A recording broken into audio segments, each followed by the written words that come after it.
experiencia que él ha acumulado, pues en esta tarde la va a poner a disposición nuestra, compartiendo este interesante tema, ¿no?, que tiene que ver con el diagnóstico de todo lo que es presiones. Sí, vamos a hablar un poquito de todos los sistemas en donde se pueden medir presiones y se puede hablar de valores referenciales o valores específicos muy precisos que estamos seguros pues que a ustedes, si es que están involucrados en el campo automotriz, les van a ser de mucha ayuda, de mucha utilidad, una vez que nos vayamos incorporando nuevamente a nuestras labores diarias, ¿no? ¿Qué más les comento? Para empezar, bueno, creo que eso sería simplemente.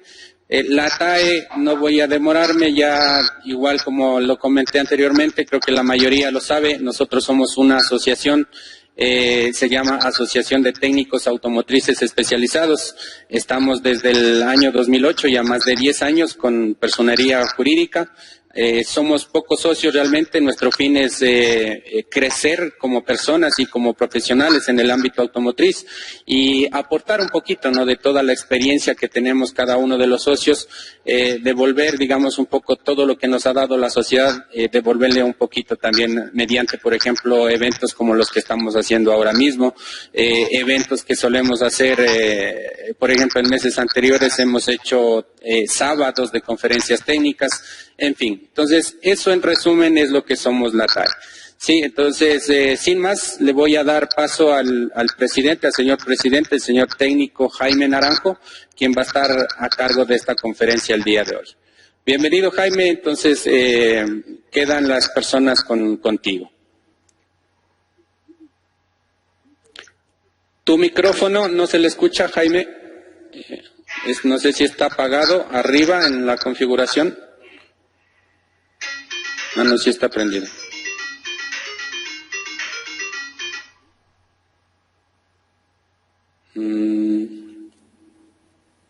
No se escucha muy bajito.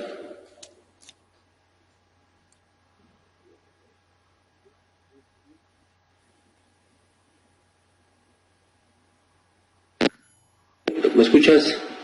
Ahí. Parece que no estaba bien conectado. Ahí. A ver, probemos ahí. No, otra vez parece que se aflojó.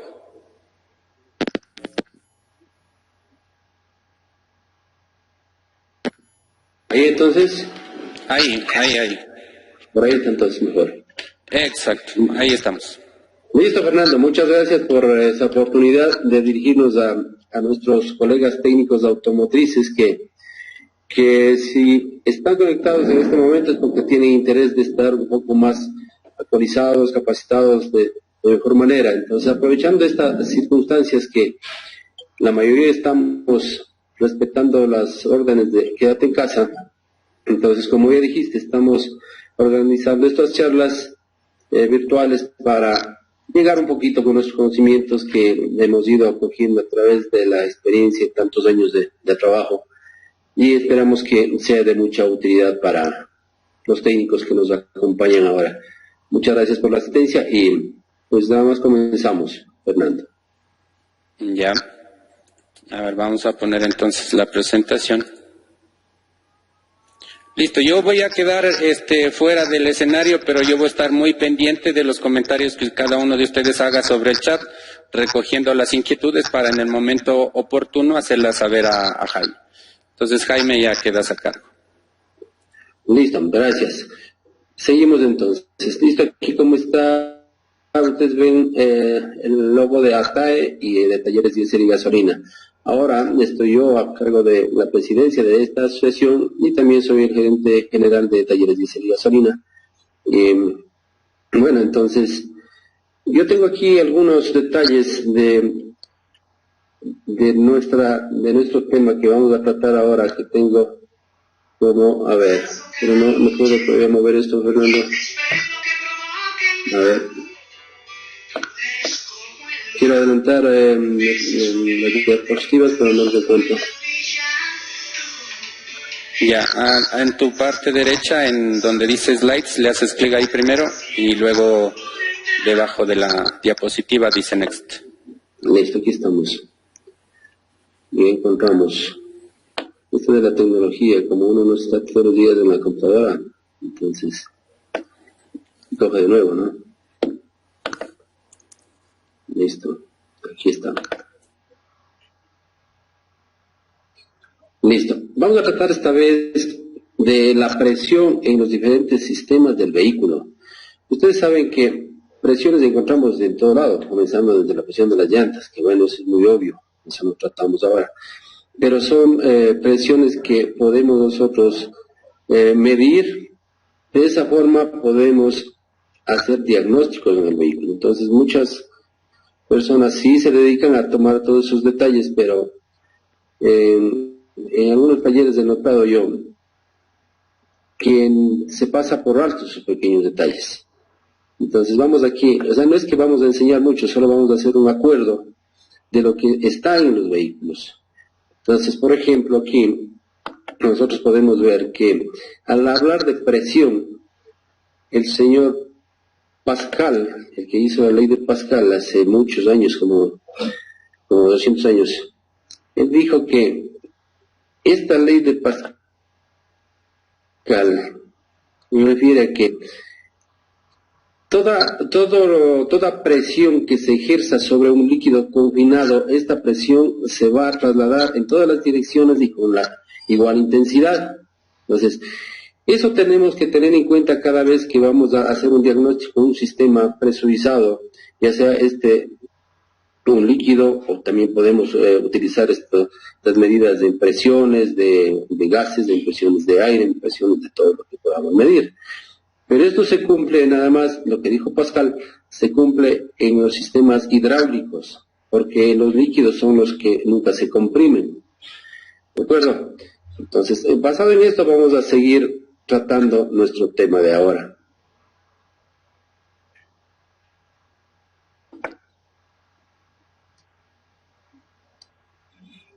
Tenemos una tabla de unidades de presión que nosotros, dependiendo en el lugar que nos encontremos, dependiendo de los manuales que vayamos encontrando, dependiendo de cómo vamos a trabajar, dependiendo de los instrumentos y demás, nosotros tenemos que acoplarnos a una medida.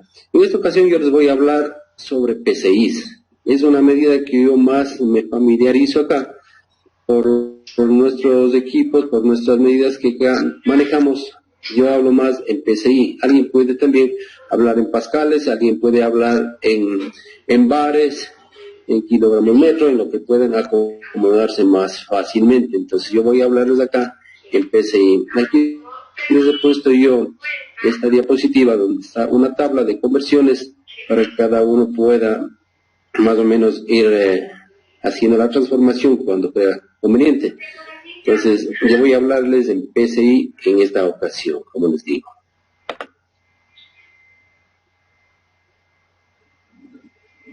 Hablamos de que en el vehículo tenemos muchísimos sistemas que trabajan bajo cierta presión, las cuales es posible medirlas, para verificar su normal funcionamiento y de esa forma realizar un buen diagnóstico de falla. ¿Cómo hablamos nosotros de una presión, por ejemplo, de gasolina? Si no sabemos cuánto vamos a buscar. ¿Cómo voy a medir yo la presión si no sé cuánto tengo que encontrar? Las presiones en el múltiple de emisión, en el escape, en todos los componentes. Yo puedo hacer mediciones, pero tengo que saber qué voy a medir. Muchas veces yo tengo consultas de los colegas mecánicos, me dice, ¿qué te parece? Tengo un problema de presión en mi vehículo, en la línea de presión de combustible. Le digo, ¿cuánto marca? ¿Cuánto? Dice, pero no, pero es que no hay presión. Pero ¿cuánto es no hay presión? ¿Cuánto es mucha presión? Entonces, tenemos que tener claro cuánto marca en un sistema, cuánto es bien, cuánto es óptimo, cuánto está mal, para yo poder llegar a una conclusión. Entonces, todos esos sistemas son posibles medir para yo determinar, ¿estoy bien o estoy fuera de la realidad? Para poder hacer las reparaciones del caso. Vamos a hablar aquí bastante de estos aparatitos que se llaman manómetros. Estos manómetros tienen una larga trayectoria. Estos están fabricados por allá por los años, ¿qué será? 860, por ahí. Después de los 900, en este siglo. Entonces esto se utilizaba inclusive en las máquinas de vapor, inclusive antes de que estén los automóviles acá, antes de que nosotros tengamos que trabajar en vehículos. Entonces esas herramientas tenemos que utilizarlas bien porque tienen muchísima trayectoria, como ya les digo. Aquí en la gráfica les he puesto unos manómetros antiguos, hasta que acá tenemos uno que es de las últimas tecnologías, que es un manómetro digital que tiene muchas capacidades. Podemos encontrar manómetros de bajísima capacidad y otros de muchísima capacidad. Entonces, más luego vamos a hablar de las aplicaciones y todo, pero lo que quiero que estén de acuerdo es que esta herramienta no tiene que faltar hoy en día, no tiene que faltar en los talleres de automotrices, ¿no? Porque es una herramienta de gran ayuda para resolver los problemas. Hace mucho tiempo, por allá cuando yo comencé, como hace 30 años, no era necesario tanto instrumento, ¿no? Porque los carros también no eran de tecnologías tan avanzadas. Entonces, hoy en día ya va siendo necesario tener un kit de herramientas de todo, ¿no? De herramientas electrónicas, de herramientas digitales, de herramientas de todo. En ese tiempo no era tan necesario, porque como les digo, los carros no estaban tan sofisticados. Ahora ya tenemos todo a la mano, los vehículos están siendo sofisticados y las herramientas están a la mano, nada más hay que aplicarlas cada una de las herramientas. Entonces, como este tema nos toca hablar mucho de los manómetros, por eso que estamos aquí con esta historia.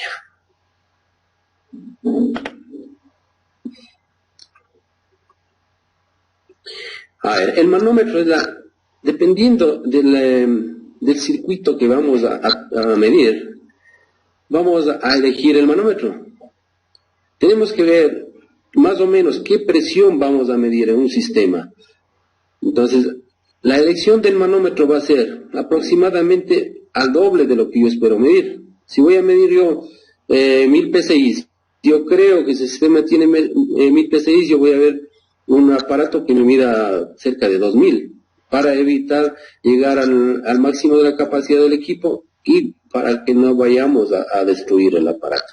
Entonces vamos a ir eligiendo. Si la presión es bajita, si yo voy a medir, 30 PSI, yo seguramente voy a elegir uno de 50, 60 PSI, más o menos en ese rango vamos a trabajar, para no tener más luego la sorpresa de que ha sido el sistema de alta presión y puse yo un manómetro de baja presión y se reventó. Entonces, por ahí vamos a ir eligiendo el tipo del manómetro que vamos a elegir. Simplemente ahora en el taller, esta es una foto que traje ayer del taller, que ya debemos tener para cada circuito un manómetro adecuado, ¿no? Ya con las adaptaciones respectivas podemos poner aquí los acoples. Nosotros tenemos la facilidad en la mecánica. Lo interesante de trabajar en la mecánica es que nosotros podemos acoplar cosas, ¿no? Por ejemplo, yo voy aquí y voy a ver en el manómetro qué rosca tengo. Entonces yo puedo adaptar aquí cualquier elemento, una manguera de alta presión, una manguera de baja presión. Nada más tengo que yo ver mis necesidades para yo acoplar. No voy a encontrar las herramientas precisas para cada circuito que voy a medir. Yo puedo fabricar fácilmente mi propia herramienta, utilizando ya el instrumento como tal, que va a estar dispuesto en las diferentes empresas que se encargan de vender estos aditamentos, ¿no es cierto?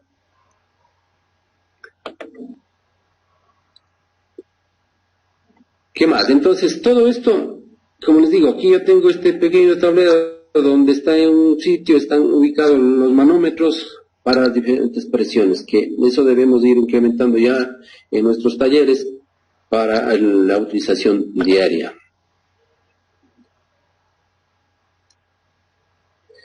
Ahora vamos a dedicarnos a hablar de las presiones en el motor. Si nos alcanza, vamos a hablar de otras presiones por ahí. Pero yo tengo aquí la presión de admisión, la presión de vacío, la presión de combustible, esta puede ser a gasolina o a diésel, la presión de lubricación del motor, la presión del refrigerante, la presión de compresión, la presión de escape, y presión de turbo, de las más comunes que encontramos en el motor. Entonces, todas esas partes, todos esos sistemas necesitan su diagnóstico a su debido tiempo. Entonces, por ejemplo, alguien dice, no tengo presión de turbo. ¿Cuánto es la presión de turbo? Listo. Alguien dice por ahí la presión de combustible, ¿cuál es recomendada? Entonces tenemos que ir acoplándonos a cada uno de los parámetros y poder ir determinando estamos o no en lo cierto.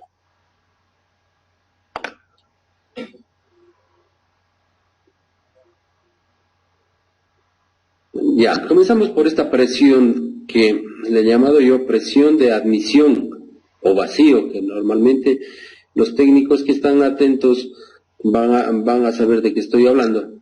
El vacío, ¿no es cierto? El vacío es una presión negativa, o la succión, que se llama, la succión del motor, que yo encuentro en el múltiple de admisión de los motores a gasolina. Esta es provocada por la carrera de admisión de cada uno de los pistones.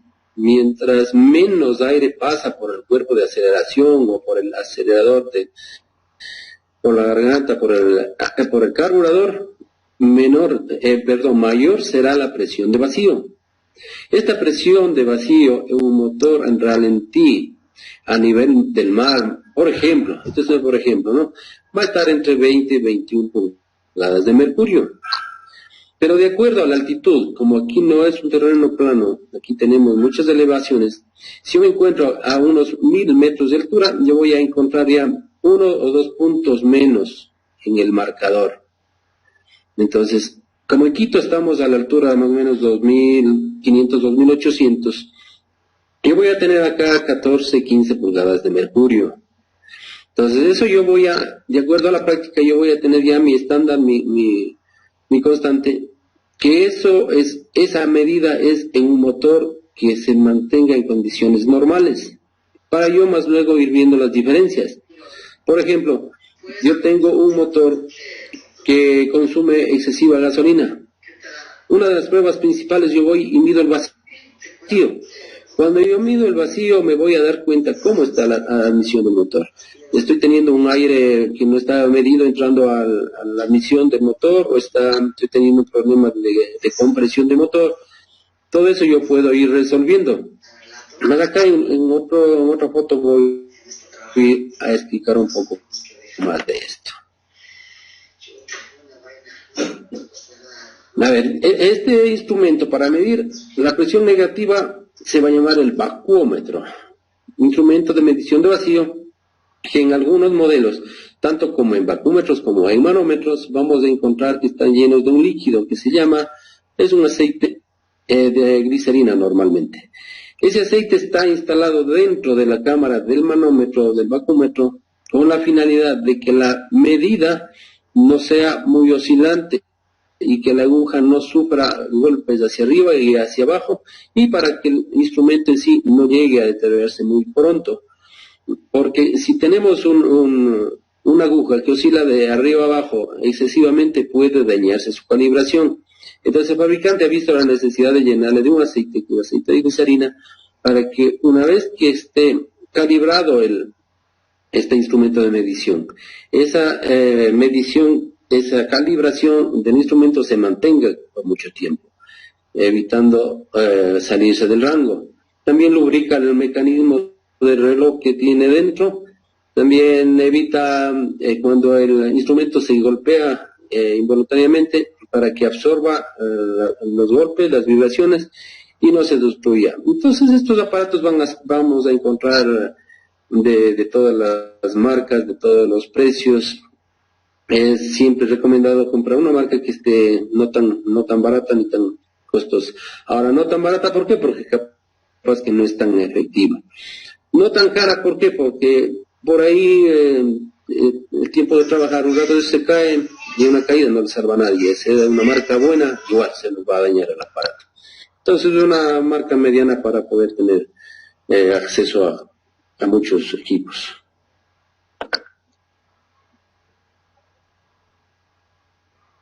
Aquí le he puesto yo una foto justo ayer que estuve en el taller, que se debe comprobar de vez en cuando la exactitud de los instrumentos, ya sea el manómetro como el vacúmetro. ¿Cómo compruebo? Con otro componente parecido, con otro manómetro parecido, ejerzo una presión, en este caso genero vacío y mido en el uno que coincida con el que estoy creyendo que está bien. Entonces puedo hacer yo comparación entre dos, entre tres. Pongo en la misma línea. Si es que es de presión, le pongo en la línea de presión. No, si es que es de vacío, le pongo en la misma línea y ejerzo el vacío. De esa forma me doy cuenta cómo está trabajando mi instrumento diario de comprobaciones. También esto se tiene acceso a algunos talleres especializados de este tipo de herramienta que ellos pueden darnos un mantenimiento cada vez y cuando y comprobar y calibrar si es que es necesario. Porque imagínense, yo tengo acá un manómetro o un bacómetro que tenga que medirme 15 pulgadas de mercurio y por ahí, por descalibración, estuviera mintiéndome con unos 2 puntos y yo estaría buscando la falla del motor, cuando la falla podría ser del elemento que estoy midiendo, ¿cierto? Entonces, se recomienda de vez en cuando seguir esta norma de comprobación de los equipos de medición. En este caso, de los manómetros o los bacómetros. Veamos, por aquí tengo yo la siguiente, la presión de gasolina. A ver, vamos un poco más a hablar del vacío, porque creo que necesitan una pequeña explicación acá. A ver, yo tengo aquí un manómetro. A ver, vamos uno más claro que tengamos más acá. Aquí está más claro. Entonces, yo instalo, vamos a medir más o menos, qué sé yo, tengamos un problema de consumo excesivo de gasolina. Ustedes saben que la computadora del vehículo tiene un dispositivo que se llama un MAP en el sistema de admisión del motor. Ese MAP está midiendo el vacío del motor. Y cuando el vacío es correcto, que hablemos de la altitud de Quito, que tengo yo 14 a 15 pulgadas de mercurio, que sería lo óptimo. Cuando yo tengo un consumo excesivo de gasolina, yo voy a medir si realmente el vacío del motor es el correcto. Yo voy a tomar un vacúmetro, voy a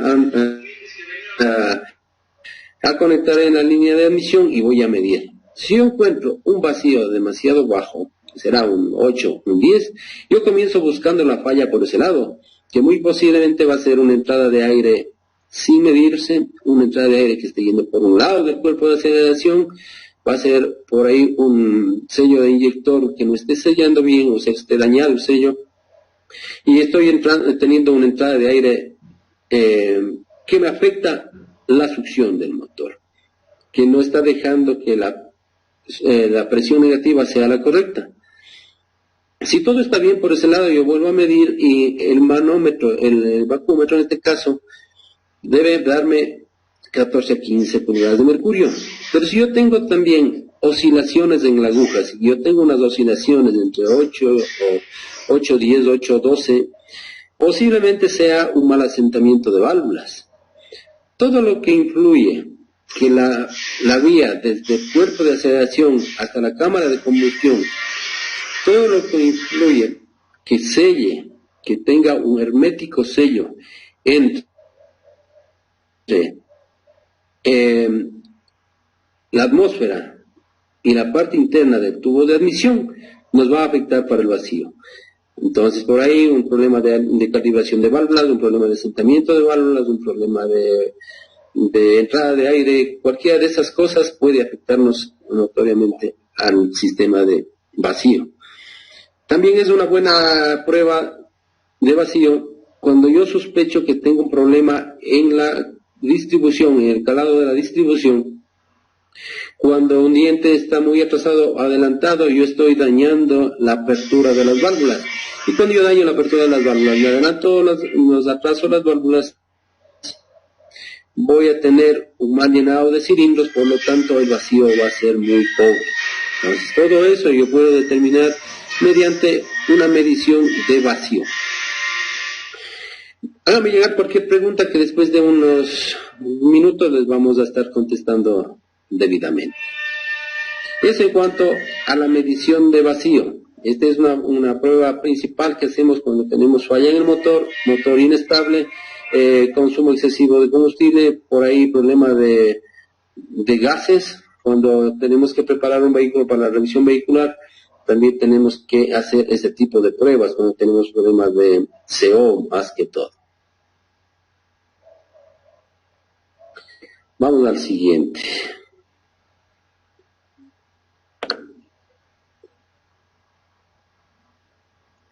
La presión de combustible en los motores a gasolina.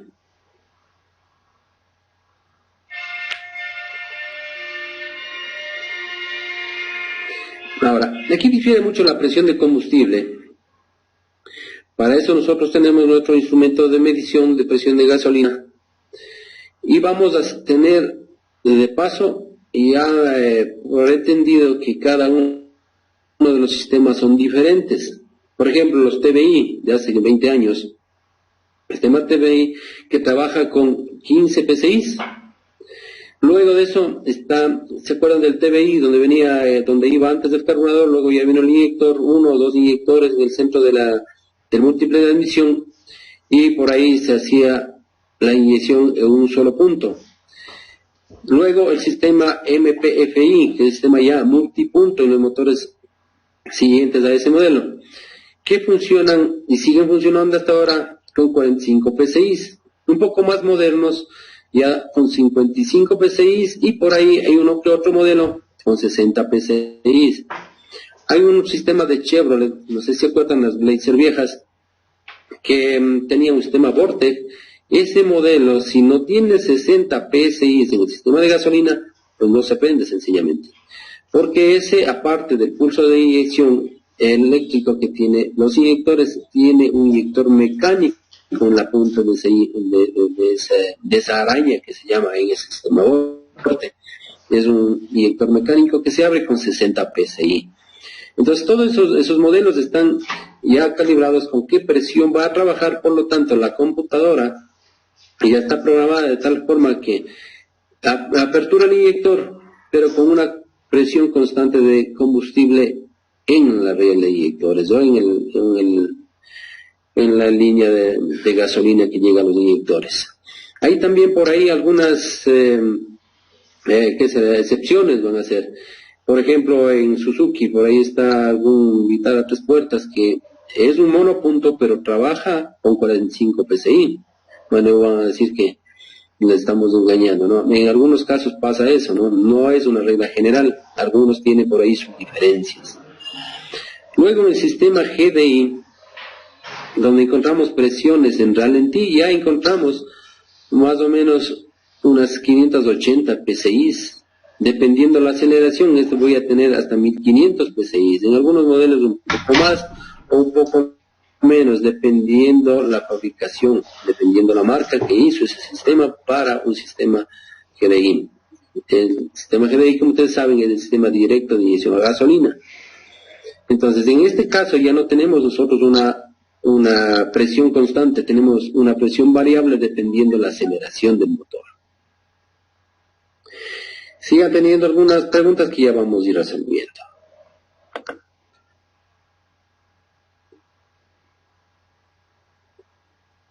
Ahora, en los sistemas antiguos, bueno, digo antiguos, antes del sistema GDI, tenemos hasta ahora en los vehículos los reguladores de presión.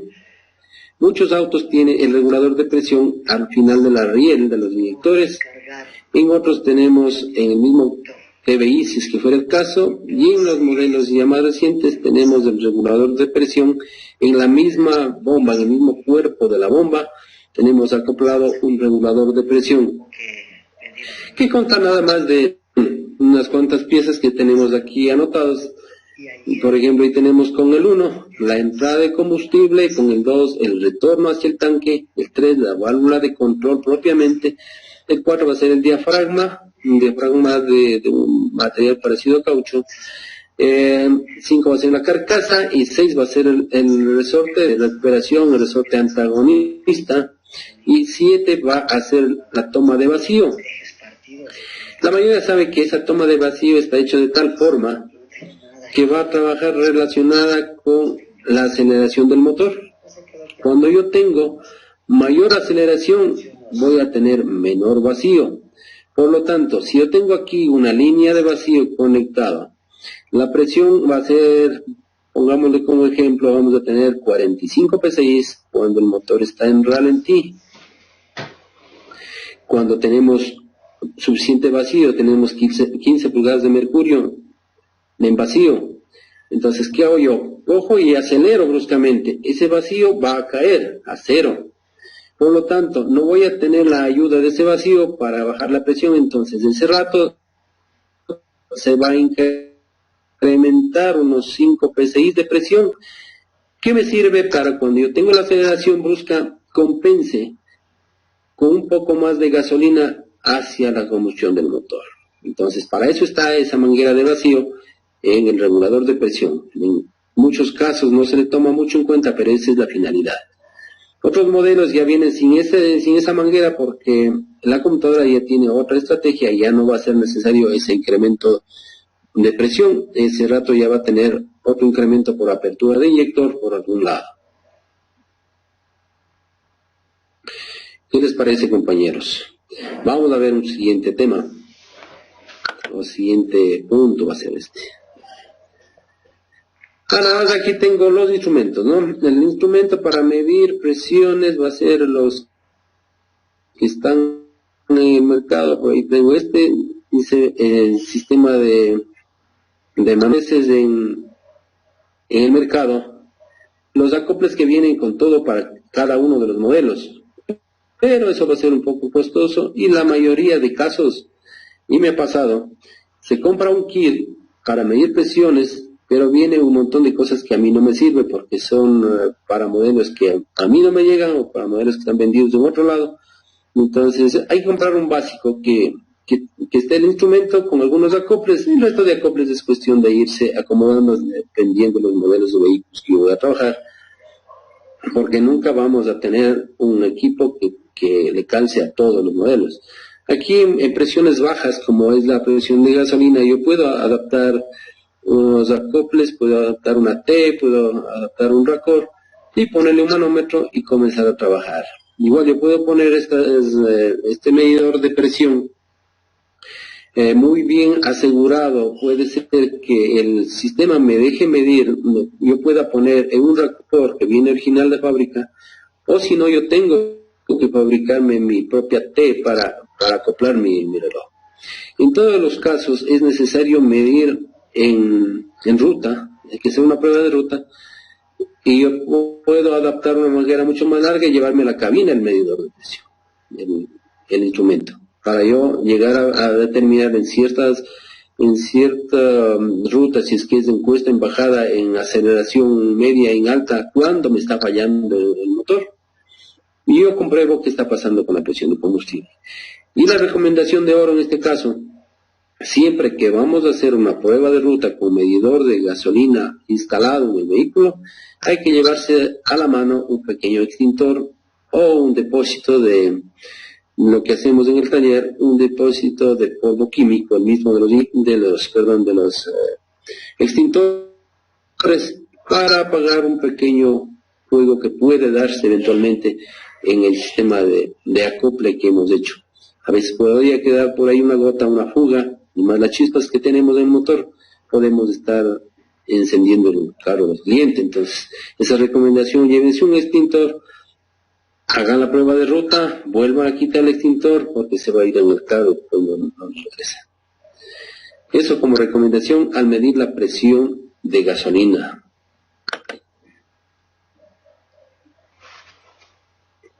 Hablemos un poquito de este sistema de inyección directa que es el sistema GDI. Entonces aquí en el sistema GDI lo que hemos podido ver que ya vamos a trabajar con presiones un poco más altas y ya la bomba ya no es una bomba cualquiera, es una bomba un poquito más sofisticada. Esta bomba ya no trabaja como en los modelos antiguos en los sistemas de inyección electrónica. En esta bomba ya está comandada. En la bomba aquí la vemos con el número electrobomba 11 y está comandada por un módulo de control de bomba que va a ser el módulo que está marcado con el número 10. Esta bomba le va a dar pulsos de corriente a la bomba solamente lo que es necesario. En este caso aquí ya no tengo yo el desperdicio de una presión mediana y que todo el resto tenga que regresarse al tanque. Aquí yo voy solo a elevar la presión necesaria dependiendo del consumo, dependiendo de la necesidad de la bomba de alta. Entonces la computadora que está marcada acá con el número 9, me parece, es la encargada de activar mediante una red de pulsos al módulo para que este módulo se encargue de mandar la corriente necesaria para el giro necesario de esa bomba y eleve la presión que requiere el sistema, la presión de baja. Porque aquí ya tenemos en el sistema de presión de baja, ya vamos a tener por ahí un sensor de presión y vamos a tener también un sensor de presión de alta. El sensor de presión de alta está ya en el riel, marcado con número 1. Por ahí está el inyector, marcado con 2.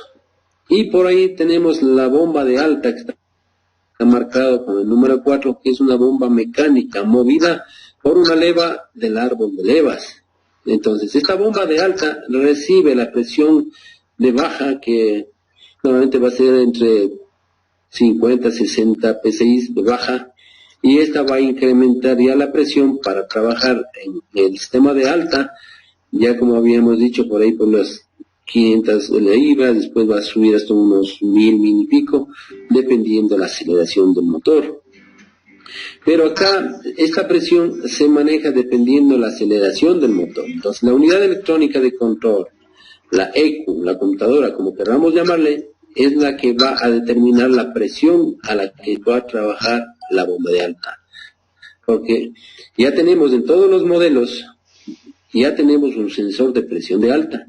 Y también en modelos antiguos, no tan antiguos, en los sistemas que tenemos ya este tipo de bombas comandadas por un módulo de control, tenemos un sensor de presión de riel.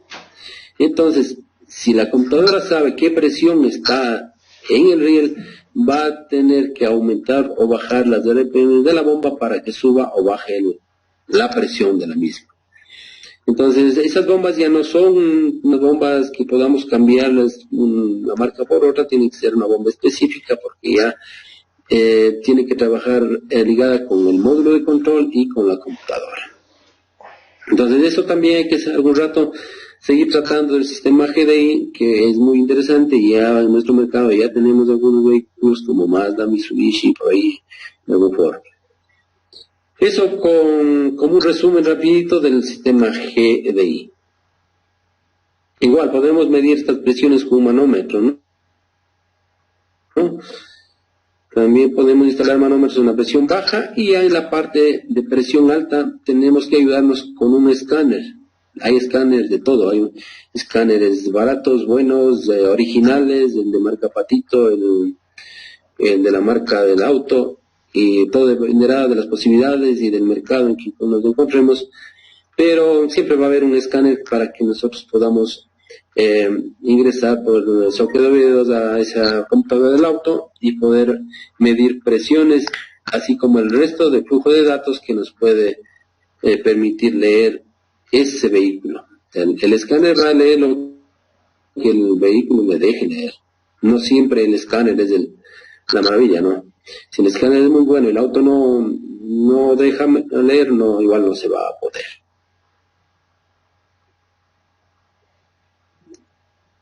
Avancemos un poquito más, vamos a avanzar.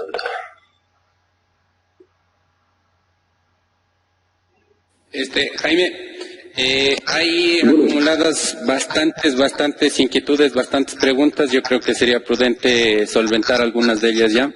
Vamos con las preguntas, no hay problema. A ver, vamos a...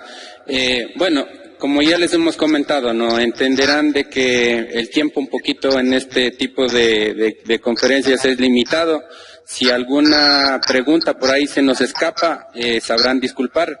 Vamos a tratar de resolver a lo mejor las más relevantes. Hay preguntas que son muy parecidas, entonces por ahí vamos matando 2 o 3 pájaros de un tiro, ¿no? Al responder alguna de las preguntas. A ver, dice Rubén Meneses, para medir la presión del turbo, ¿qué manómetro debo utilizar? Aún no llegamos al turbo. En este punto vamos a hablar de ese. Digamos. Ya, lo dejamos para luego. Francisco, en los vehículos actuales, como poseen sensores ya sea de entrada de aire, presión de aceite, ¿es posible hacer uso de los datos en vivo del escáner? Sí, pero no, por ejemplo, hay datos que no se convence. Por ejemplo, hablando de presión barométrica, presión de admisión, puede ser que a veces el escáner toma una media. El sensor se va de rango y el escáner toma una media para mantener el vehículo en funcionamiento. Puede darnos código de falla, pero él está viendo una medida. Entonces, la medida de ese rato ya no es confiable. Yo tengo que poner un medidor y ver realmente qué está viendo ese sensor.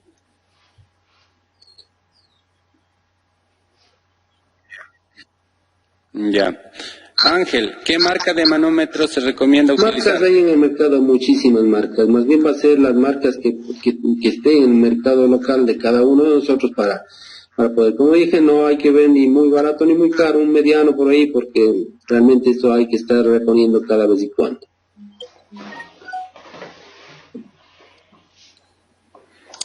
Ya, bueno, ahí por ejemplo, de las que yo conozco, por ejemplo, una de las más representativas podría ser Mitivac, ¿no? Pero bueno, como menciona Jaime, eso ya depende un poco del país, del sector.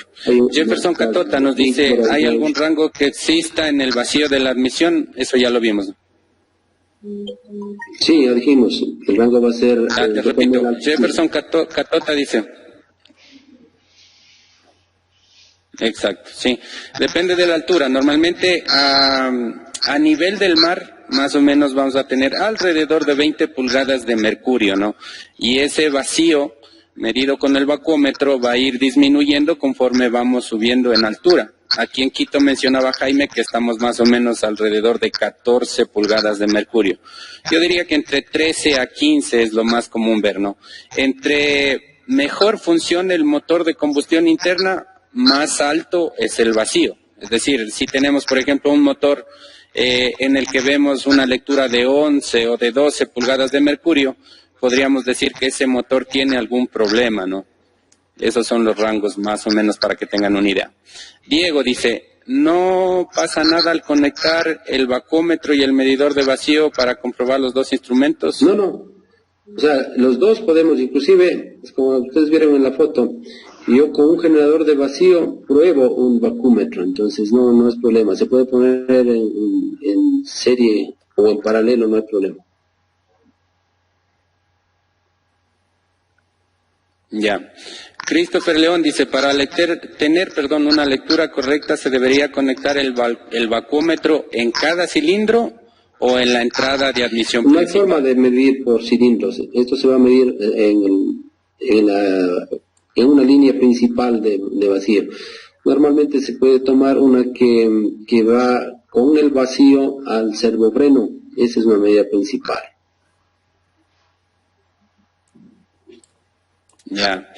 A ver, Jefferson Martínez decía, ¿dónde se conecta el vacuómetro? Acaba de ser contestado. Manuel dice, si en Guayaquil estamos a 4 o 5 metros sobre el nivel del mar, ¿cuánto debe marcar? Ya lo contestamos también. Damián dice, los valores van relacionados con la inestabilidad de ralentí. Sí, lo acabamos de mencionar también. Si es que el motor no está funcionando bien por cualquier circunstancia que sea, puede ser porque mecánicamente hay algún defecto en válvulas, en compresión baja, o electrónicamente está fallando una bobina, un inyector, vamos a tener menos vacío, ¿no? Ahora, para determinar por dónde está la falla, ya hay que acudir a los movimientos de la aguja, ver el comportamiento de la aguja en el vacuómetro, ¿no? Eso también ya lo mencionó Jaime. Seguimos. Roberto Mauricio dice, el escáner puede interpretar valores de vacío, ya lo contestamos también. Walter Huachi dice, la medición de vacío es en ralentí. La contesto esto yo, Jaime.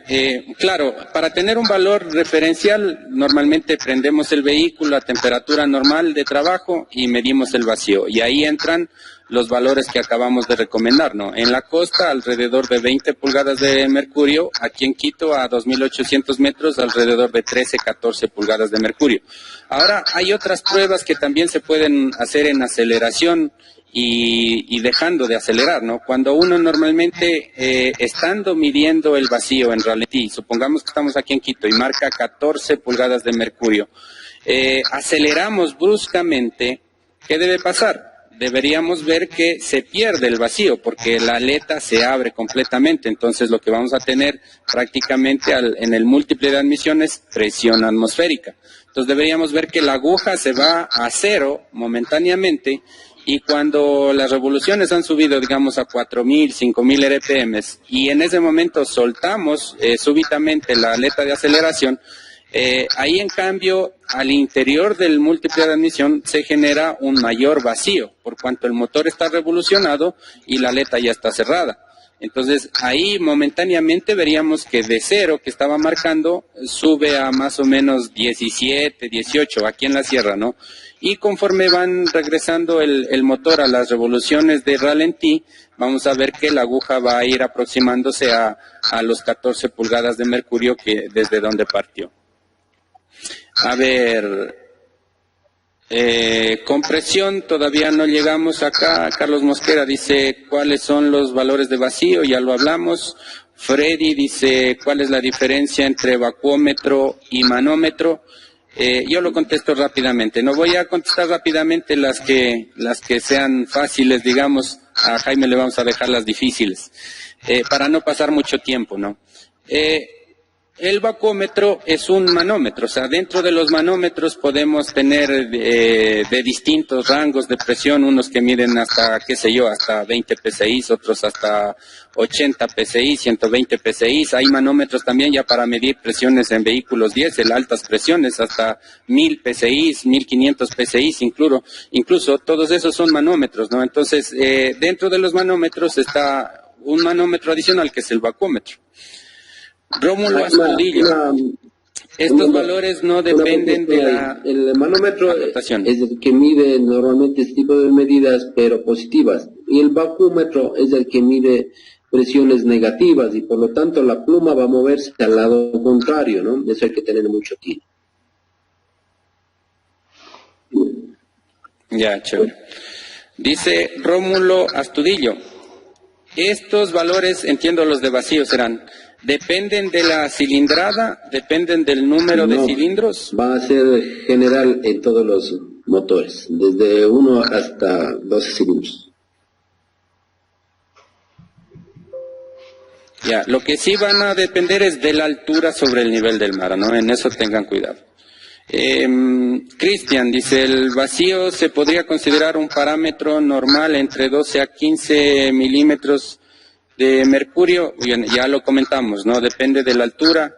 En Quito, normal alrededor de 14, en la costa alrededor de 20.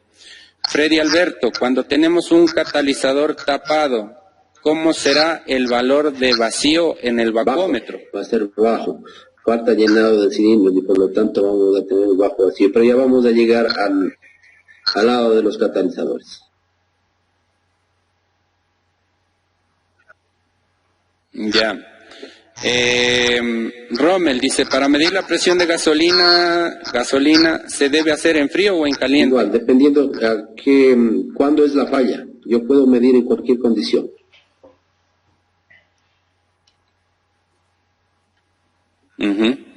Ya, correcto, ¿no? O sea, deberíamos tener el mismo valor de presión en frío o en caliente si es que la bomba está bien, ¿no? Patricio, para afinar el carburador de un Suzuki Forza 1 o 2, ¿cómo se utiliza el vacuómetro y qué valores debe dar? Los mismos.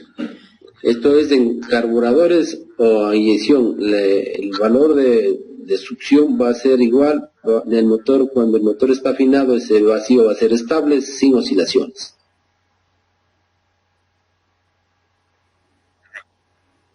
Ya. A ver, ¿qué más? El sistema Vortec, ¿corresponde a un sistema LE-Jetronic o un No, L-Jetronic? esos están fuera de esta explicación. Los L, los Jetronic, esos son antes de la inyección electrónica.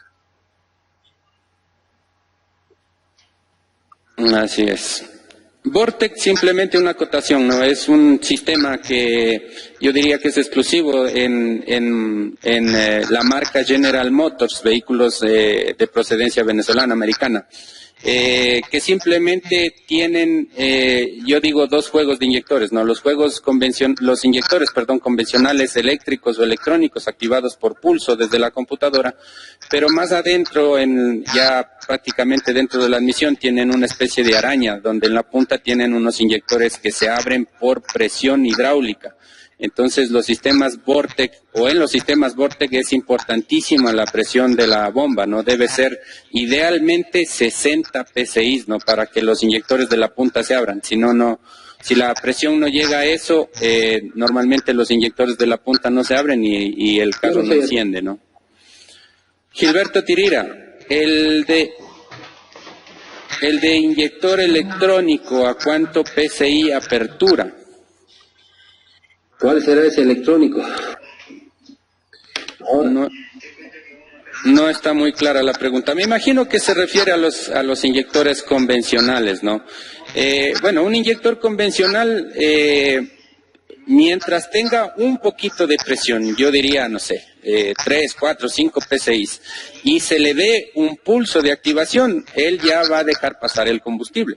Sí, no se abren por presión, como los que acabamos de mencionar de los sistemas Vortex, ¿no? Con un poquito de presión que haya, cuando se le aplique el positivo y negativo por los terminales de conexión del inyector, si es que la presión es baja, obviamente, a lo mejor comienza a gotear.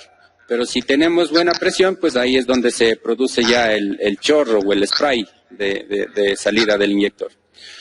Víctor dice, en el sistema TBI, ¿qué sucede cuando tiene menos de 15 PSI? Siempre el mismo efecto de falta de potencia y de todo lo que conlleva cuando hay falta de combustible. El mismo efecto que va a hacer en todos los modelos. Puede ser el TBI, el multipunto, cualquiera de ellos. Entonces, lo que hacemos al medir presión de combustible es descartar las posibilidades, ¿no? Si yo mido presión de combustible y veo que está dentro de los parámetros, me olvido de ese punto y busco el siguiente, que puede ser cualquier otra causa que puede estar afectando a la potencia de mi vehículo que estoy tratando. Avancemos un poquito más rápido que nos va a sobrar sistemas. Las preguntas repetitivas les vamos a hacer. Sí.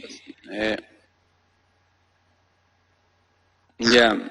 A ver, déjame buscar alguna pregunta más relevante acá. Esta podría ser, Gonzalo dice, si el regulador de presión está en mal estado, ¿qué pasa con la presión de combustible? El regulador va a tener algunos daños. Es posible que quede trabado, atascado, vamos a tener una presión excesiva. Es posible que también se daña abierto, va a caer la presión obviamente, y alguna falla común que se da también es si el diafragma se rompe, la gasolina va a pasar a través de la línea de vacío que está conectado a la admisión y vamos a tener un terrible ahogamiento del motor y caída de presión.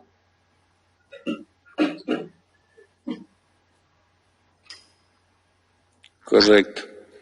Listo, bueno, yo creo que por ahí están las más importantes, ¿no? Como digo, si se nos pasa por ahí alguna, sabrán disculpar, no tenemos todo el tiempo del mundo, porque hay más temas por tratar, ¿no? Entonces, avancemos, por favor. Listo, vamos a tapar ahora la presión de combustible diésel. En los sistemas diésel mecánicos, antiguamente encontrábamos presiones bajas, realmente, aproximadamente entre 2.000 y 3.000 PSI. Eso, en esos modelos de diésel, teníamos una presión constante porque ahí teníamos el incremento de diésel. Para incrementar las revoluciones del motor era por cantidad de diésel, por el ancho de apertura del inyector, diríamos así, que se abría mecánicamente. Entonces, mientras más tiempo se abría el inyector, más inyectábamos combustible a la cámara y por ahí las aceleraciones del motor. pero eso ya no es muy común. Todavía tenemos vehículos haciendo mantenimiento de ese tipo, pero bueno, esos son sencillos, no hay mucha ciencia acá. Ahora, en los sistemas diésel actuales, el sistema CRDI, que es muy común, encontramos diferentes presiones, comenzando por la presión baja, que es la que viene a alimentar a la bomba de alta presión. En esos sistemas vamos a tener 45 a 60 psi. Luego la presión alta, ya vamos a medir, vamos a encontrar esta presión alta ya en el riel de inyectores. Nosotros debemos de encontrar una presión de 4000 psi para que el motor encienda. Si no tengo 4000 psi, el motor no va a encender todavía. Luego, dependiendo de la aceleración, en aceleraciones altas voy a encontrar hasta 25.000 psi. Esto va a estar oscilando todo el tiempo dependiendo de las exigencias del motor. Entonces yo acelero, la presión sube la aceleración, la presión baja y así va a estar jugando. Entonces, esto se puede medir por ahí con un manómetro, pero también se puede medir exactamente, esto sí se va a medir con un equipo de diagnóstico para motores diésel. Entonces, para eso ya están los escáneres en el mercado desde hace mucho tiempo. Tiene que ser un escáner para vehículos diésel principalmente. También hay otros equipos por ahí que pueden hacer esto, pero bueno, es mejor confiarse de un equipo apropiado. También puedo medir la presión valiéndome de un multímetro, pero eso ya explicaríamos en un curso ya específico de este asunto. También le hemos hecho pruebas en el taller con manómetros, ¿no? Se puede encontrar manómetros de altísima presión. Aquí vemos un manómetro que mide hasta 50.000 psi, el manómetro de Puma, ¿no? Y también tenemos manómetros digitales para altísimas presiones. Entonces, todo es cuestión, como decía, de irnos acoplando a las necesidades y acoplando a lo que tengamos a mano. Yo, por ejemplo, tengo aquí este aparatejo que es un probador de inyectores mecánicos que puede medir hasta 8.000 psi. Entonces yo tranquilamente, este aparato yo lo puedo acoplar con una cañería a la riel del motor, al riel común, le puedo acoplar y puedo medir la presión con el motor prendido. Cuando yo prendo el motor, necesito nada más que me marque 4.000 psi. Es una prueba efectiva, es una prueba mecánica que hacemos y vemos también, de paso, comprobamos que el escáner nos está diciendo la verdad. Entonces es cuestión de ponerle un poco de ingenio y un poco de adaptaciones y funcionan las cosas, ¿no? Entonces, todos esos detalles. Ahora, en las presiones altas de sistemas CRDI, se decía hace muchos años cuando comenzó este asunto, que era muy peligroso y toda la cosa, que si es que yo aflojo una cañería del sistema CRDI me voy a perforar. Podría ser en casos extremos, ¿no?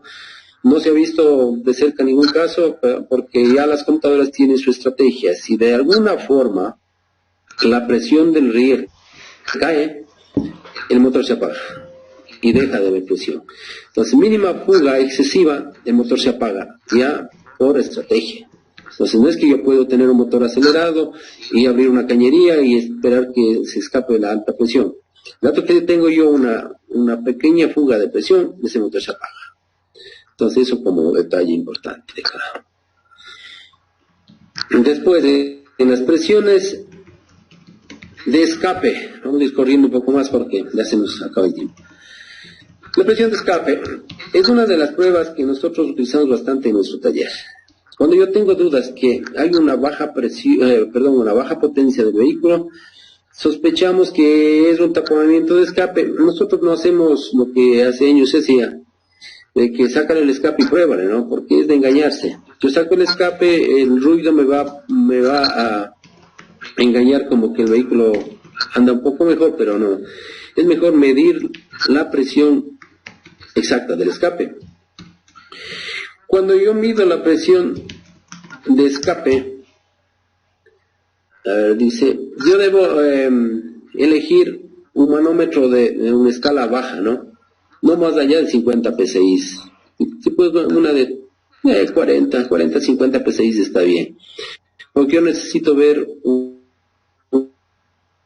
una medida bajita.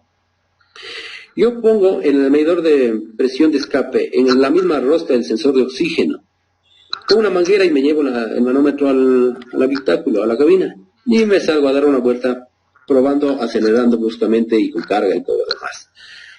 Yo he visto normal, en la práctica, acelerando bruscamente en marcha, yo puedo llegar a apreciar hasta 5 PSI, pero un pulso nada más. No puede quedarse la aguja marcando 5, puede llegar a 5 y volver a bajar a 0.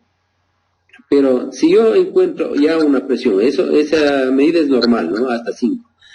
Pero si yo encuentro sobre los 5 PSI, que llega a 10, 20, a 30 PSI, y la pluma se queda cuando yo mantengo acelerado el motor, esa es una presión excesiva que significa que el catalizador está tapado o el silenciador está obstruido. Ahora, cuando el catalizador se destruye, normalmente pasa eso, se destruye el catalizador, esos pedazos del catalizador van y se quedan abajo en el silenciador y por ahí comienza la obturación. Aquí le estoy mostrando yo la ubicación. Se tiene que poner en el primer sensor. Cuidado, si lo ponemos en el segundo sensor, estamos dejando de medir al catalizador. Entonces, en el primer sensor le ponemos el medidor y le salimos a dar una prueba de ruta. Luego, cuando yo determino que el taponamiento está por aquí, yo necesito verificar si el catalizador está fundido. Si es que ya se fundió, esos pedazos del catalizador, como digo, se fue al silenciador y se taponó. Todo eso puede ser posible. Ahora alguien me va a decir, pero si no tengo yo sensores de oxígeno. Sencillo. Después del múltiple de escape, yo voy a tener el tubo de escape. En el tubo de escape, yo puedo hacer una perforación, no sé, de un cuarto de pulgada, algo parecido, e instalo ahí una punta, un acople, un racor, y pongo un manómetro. No es problema, es cuestión de adaptar. Y voy a hacer la prueba. Aquí yo no necesito con una válvula de retención como el compresómetro. Necesito directamente esa toma que se vaya hasta el manómetro. Y listo, y la probamos. Y después de la prueba, simplemente un punto de sueldo en el tubo y la tapamos. Y así se lo hace en el taller, ¿no? Que nos ha ido muy bien. Listo, ¿qué más nos toca? Aquí estamos viendo un sistema de escape donde muestra los dos sensores de oxígeno que normalmente vamos a instalar en el que está más cercano al motor. De esa forma vamos a medir el catalizador, si es un primario, secundario, silenciador y todo lo que esté en el sistema que esté obstaculizando la salida de gases. Ahora, ¿de qué me sirve esta medida? Yo con esta medida sé que el escape está libre, porque yo necesito que el escape que sale del motor se vaya saliendo para que me deje entrar nueva mezcla a los cilindros y yo pueda comprimir más y tener toda la potencia que me da ese motor. Pero si el escape está obturado, el escape se queda estancado, los gases de escape, no puedo evacuar todo, por lo tanto no tengo una buena compresión y por ahí es la pérdida de potencia. Entonces eso es el problema que tenemos con un escape tapado. Adelantemos otro poquito más. Dice, presión de lubricación. Esta presión de lubricación es muy interesante. Dice, a diferencia de las otras presiones del motor, esta es la de mayor cuidado, ya que una baja presión de lubricación significa que el motor puede resultar seriamente averiado. Podemos encontrar muchos valores de presión dependiendo de factores como temperatura del motor, viscosidad del aceite, desgaste del motor, revoluciones del motor y todo lo que determine. En muchos manuales coincide que la presión de lubricación no debe ser menos de 15 psi en un motor en ralentí y a la temperatura de trabajo. En la práctica hemos visto que la presión puede llegar hasta 90 psi, ¿no? Un motor frío acelerando bruscamente puede llegar a 90, podría estar llegando hasta 100 psi, pero no miras 90 psi. Cuando yo estoy conduciendo el vehículo va a estar oscilando 20, 25, 30, 40 psi, va a estar jugando por ahí, pero si yo le dejo reposar y la medida tiene que ser en ralentí, después de haberse quedado el motor en ralentí unos cuantos minutos, debe posicionarse la aguja en una posición que va a ser por ahí en 15, 25, 20, PSI, que va a ser una presión normal de lubricación. En vehículos que ya tengan cierto desgaste vamos a tener algunos problemas, va a comenzar a caer la presión, entonces vamos a tener en cuenta que hay muchos factores para que esa presión caiga. Es posible que tenga desgastes internos del motor, es posible que tenga problemas de obturación de aquí en esta gráfica que ustedes están viendo, comenzamos desde la parte baja. En el cárter nosotros tenemos un colador, que muchas veces ese colador puede estar tapado, puede estar aplastado, el cárter puede estar hundido, que pueden afectar a la presión de aceite. Seguimos por la línea que llegamos a una bomba de aceite. Esa bomba de aceite va a alimentar de aceite al filtro, va a pasar filtrándose el aceite, va a pasar por un par de válvulas que ya les vamos a explicar, y pasa a la línea principal de lubricación y por ahí a todos los orificios que el motor necesita de esa presión de aceite. Vamos a ver en el siguiente dibujito, vamos a ver, bueno, esta no tiene mayor importancia, vamos a ver, por aquí tenemos, bueno, aquí también vamos a explicar un poco. El aceite va a llegar a todas las partes móviles del motor, incluidas las paredes del cilindro, ¿no? Aquí una explicación sencilla, rapidita. El cilindro, aparte de lubricarse, también se enfría con el mismo aceite. Entonces, en el pistón tenemos 3 anillos de pistón, o rines, como comúnmente se les dice. El primero es el que tiene sellada la cámara de combustión hacia arriba. El segundo es el que controla el aceite de la pared del cilindro hacia el cárter, el que no le deja pasar el aceite a la cabeza del pistón y tiene que limpiar el aceite al bajar. El tercero es el ring de aceite, que le llamamos, él es el que se encarga de coger el aceite que está dentro de la cabeza del pistón y mojar el cilindro para mantener el lubricado y controlado también su temperatura. ¿Qué más encontramos en el sistema de lubricación? Ahí tenemos un par de válvulas de alivio y una válvula de derivación. Esto viene en algunos casos, viene de esa forma, en otros casos está en otras posiciones que no son muy visibles. Para eso tenemos aquí un gráfico donde nos indica claramente cómo está la disposición. Si ustedes le ven comenzando desde la parte baja, desde el cárter, tenemos la bomba de aceite. Primeramente tenemos el colador en el cárter, luego tenemos la bomba, una válvula de retención y seguimos con la vía de aceite.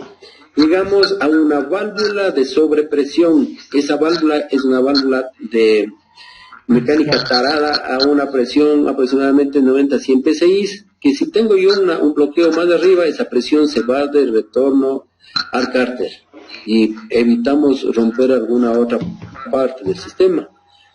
Más arriba tenemos una válvula de desvío. Esta válvula de desvío va a trabajar cuando el filtro de aceite que está después se llegue a taponar. Se tapona ese filtro y yo por eso no puedo dejar que deje de lubricar el motor. Entonces tengo una válvula que está tarada a menor presión que la de alivio, que la de sobrepresión. Entonces esta se abre y pasa el aceite a lubricar el motor sin filtrarse. Esta válvula puede estar en la base del filtro o puede estar incorporada en el mismo filtro. Por eso la necesidad de poner un filtro correcto en el sistema de lubricación, si es que tiene o no tiene válvula de derivación. Si ponemos un filtro que no es el correcto, si podemos poner el original, mejor. Luego de eso pasa el aceite por el resto de las galerías y por ahí encontramos, en este gráfico está un manómetro. Generalmente nada más está un testigo que se nos va a prender en el tablero, una luz como la que vemos ahí, como la lamparita, o si no va a estar también un manómetro de pluma en el tablero. Entonces cumple todo ese recorrido del aceite y tiene que mantenerse hasta la última línea, hasta el último ducto de lubricación con la presión correcta. Por eso la necesidad, cuando vamos a instalar un medidor de presión, necesitamos poner en lugar más distante en el motor para verificar que la presión está siendo constante hasta el final. Porque no saco nada yo midiendo la presión a la altura del filtro, a la altura del trompo de aceite, para determinar si tengo presión o no. Yo tengo que medir en la parte más distante. De hecho, hay orificios que están en el bloque o en el cabezote del motor unos orificios de fabricación donde podemos sacar un tapón y podemos ahí conectar un manómetro de presión. Sigamos porque se nos va a acabar el tiempo. A ver, vamos. Ahí.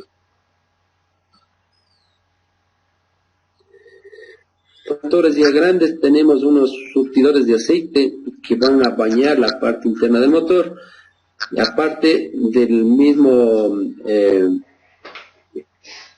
salpicado que tenemos dentro del motor, tenemos unos surtidores que direccionan el aceite a cada una de las partes móviles para mantener totalmente lubricado y no vaya a tener problemas igual de temperatura. Así como vemos aquí, tienen un surtidor para enfriar la cabeza del pistón.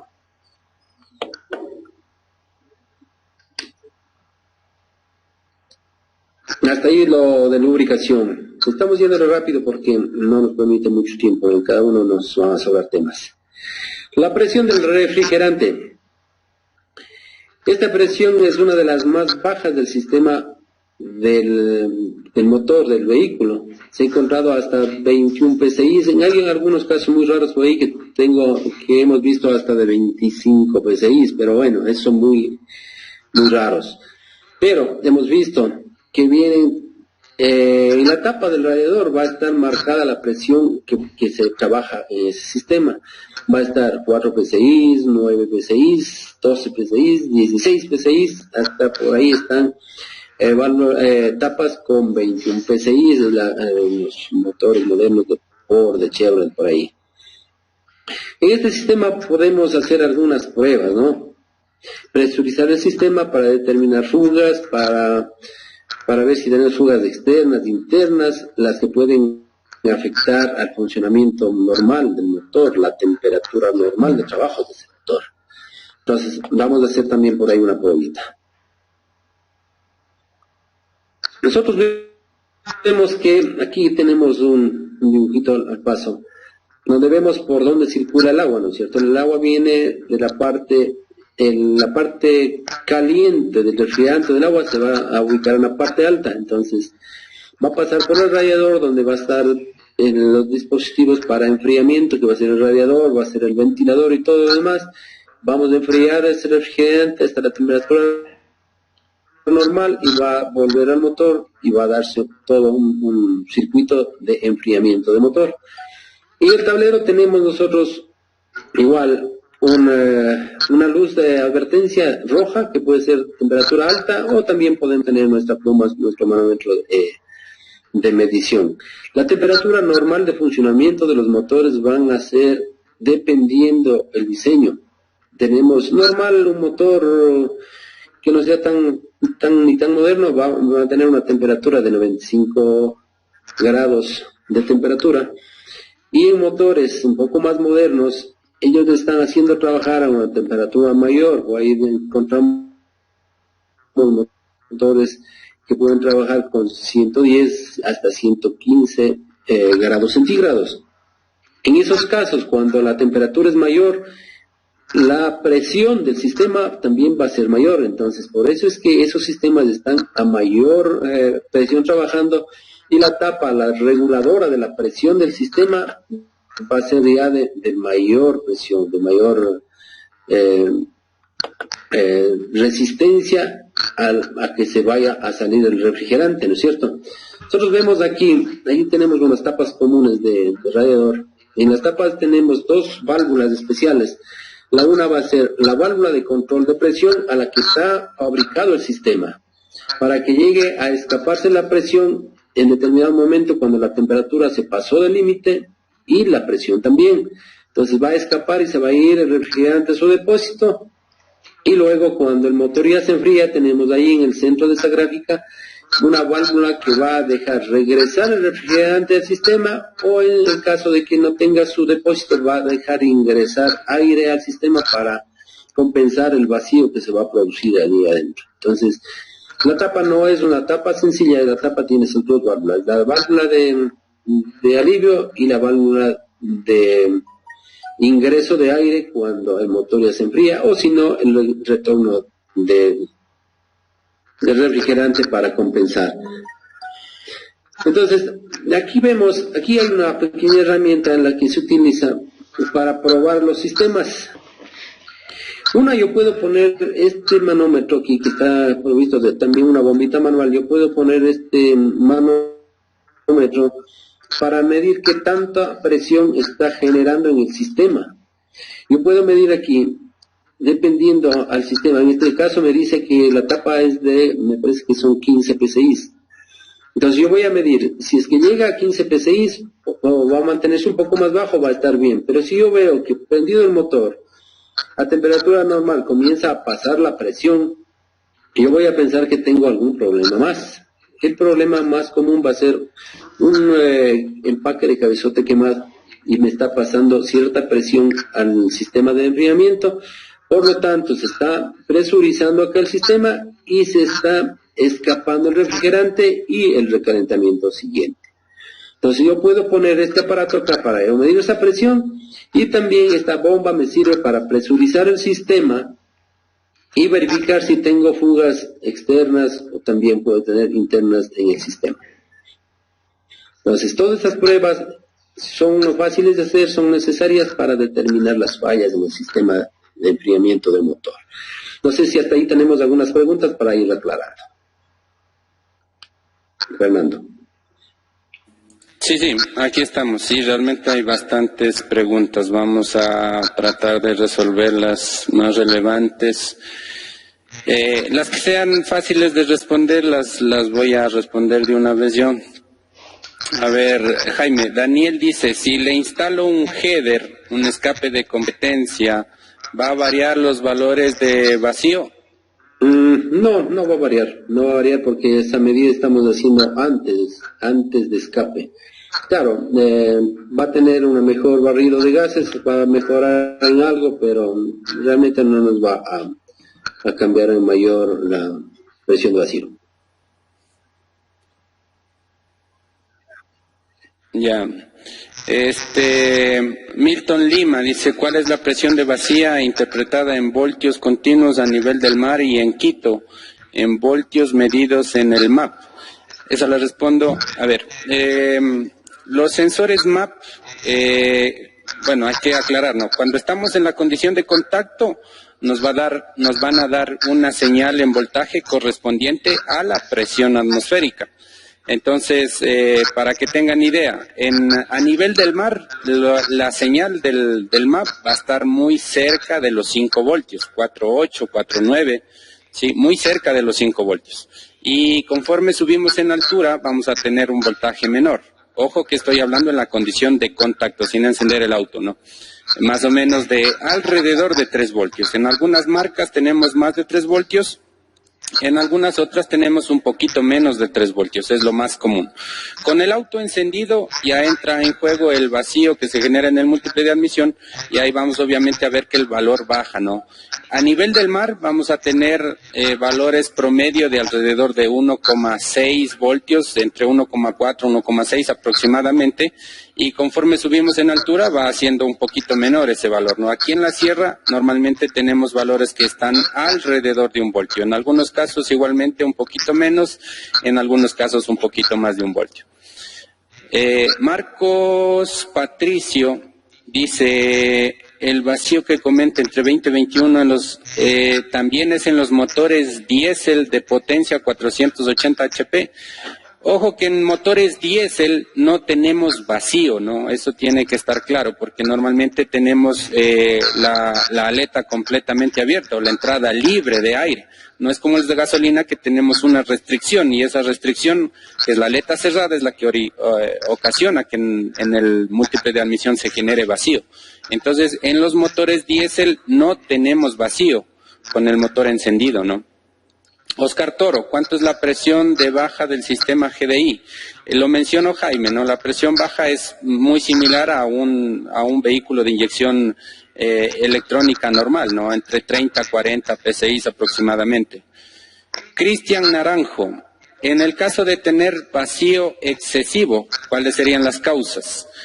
Bueno, yo no he tenido esos casos, no sé si... Esos casos van a ser muy raros. Puede ser cuando tengamos alguna modificación en el sistema, ¿no? Esto pasa cuando tiene modificación en la distribución. muchas veces prueban a ver qué pasa, ¿no? Cuando no hay mucho criterio, comienzan a mover distribuciones, adelantar aperturas, atrasar aperturas. Por ahí pueden generar vacíos excesivos, pero eso en condiciones normales no pasa.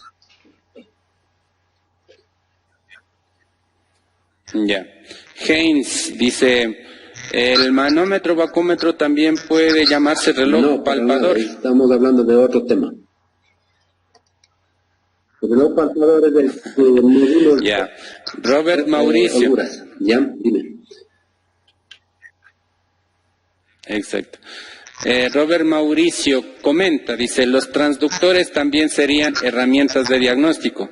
Y bueno, en eso yo puedo comentarles con bastante experiencia. Yo uso mucho los transductores para hacer comprobaciones de presión o de vacío en los motores de gasolina y los uso con la ayuda de un osciloscopio, ¿no? Para ver las formas de onda, para ver las variaciones de la presión o del vacío.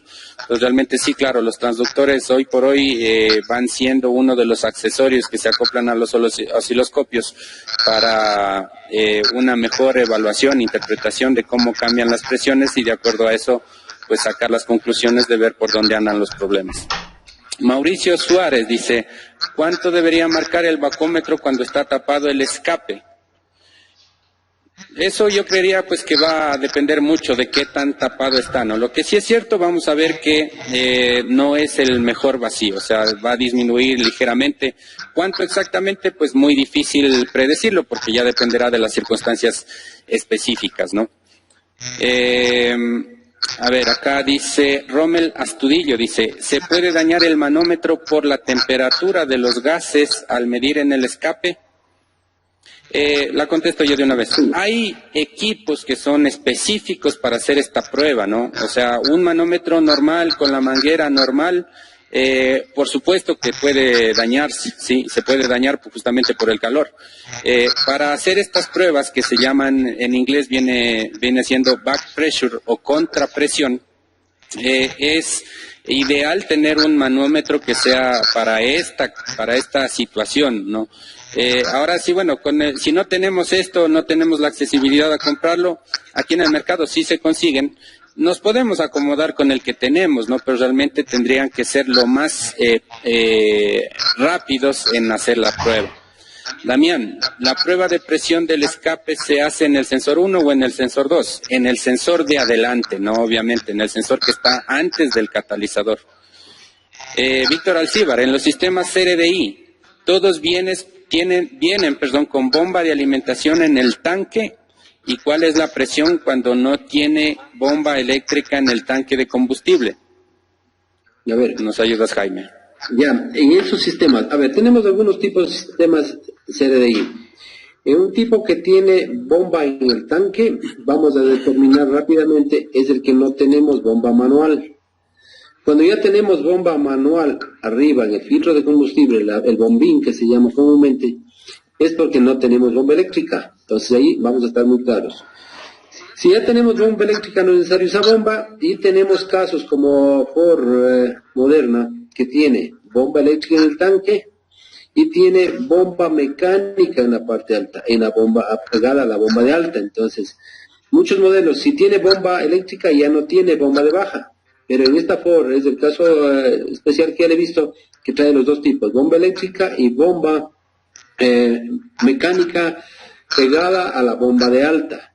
Esa presión ya dijimos que va a estar más o menos por ahí por los 50, 60 PSI.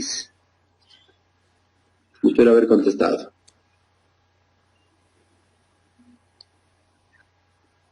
Ya.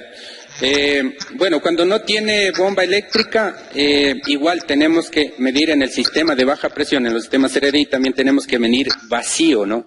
Y ese vacío, bueno, yo lo he medido, no recuerdo ahorita mismo el valor exacto, pero me parece que estaba alrededor de las 11 pulgadas de mercurio, si no estoy mal, ¿no? Entonces ahí también amerita aplicar un vacómetro. También un poco, Bernardo. Aclarar un poquito esa parte de ahí.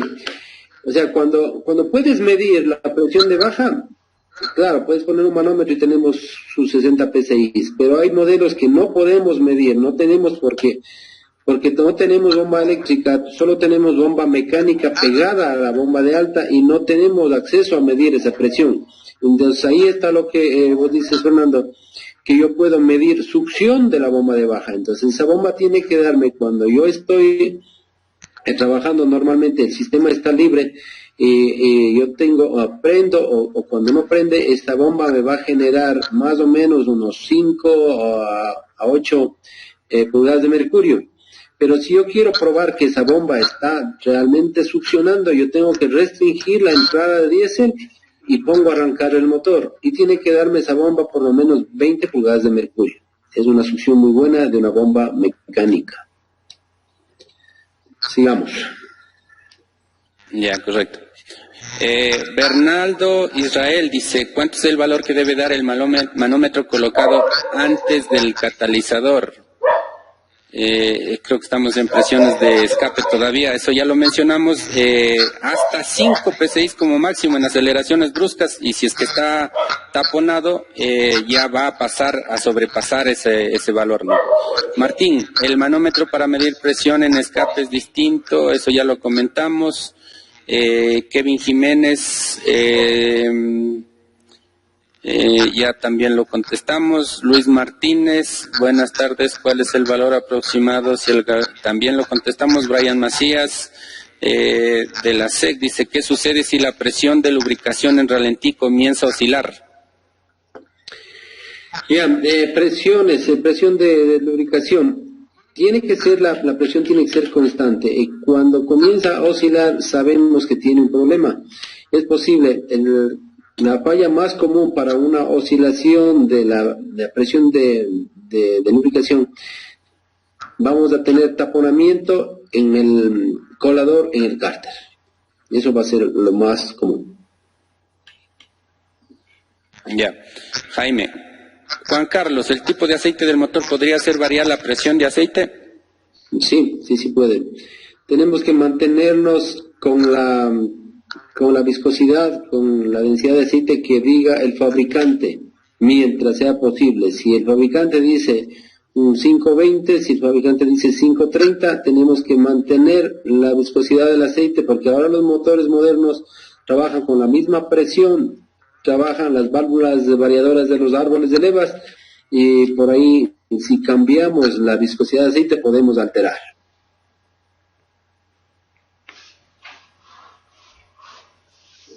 Ya.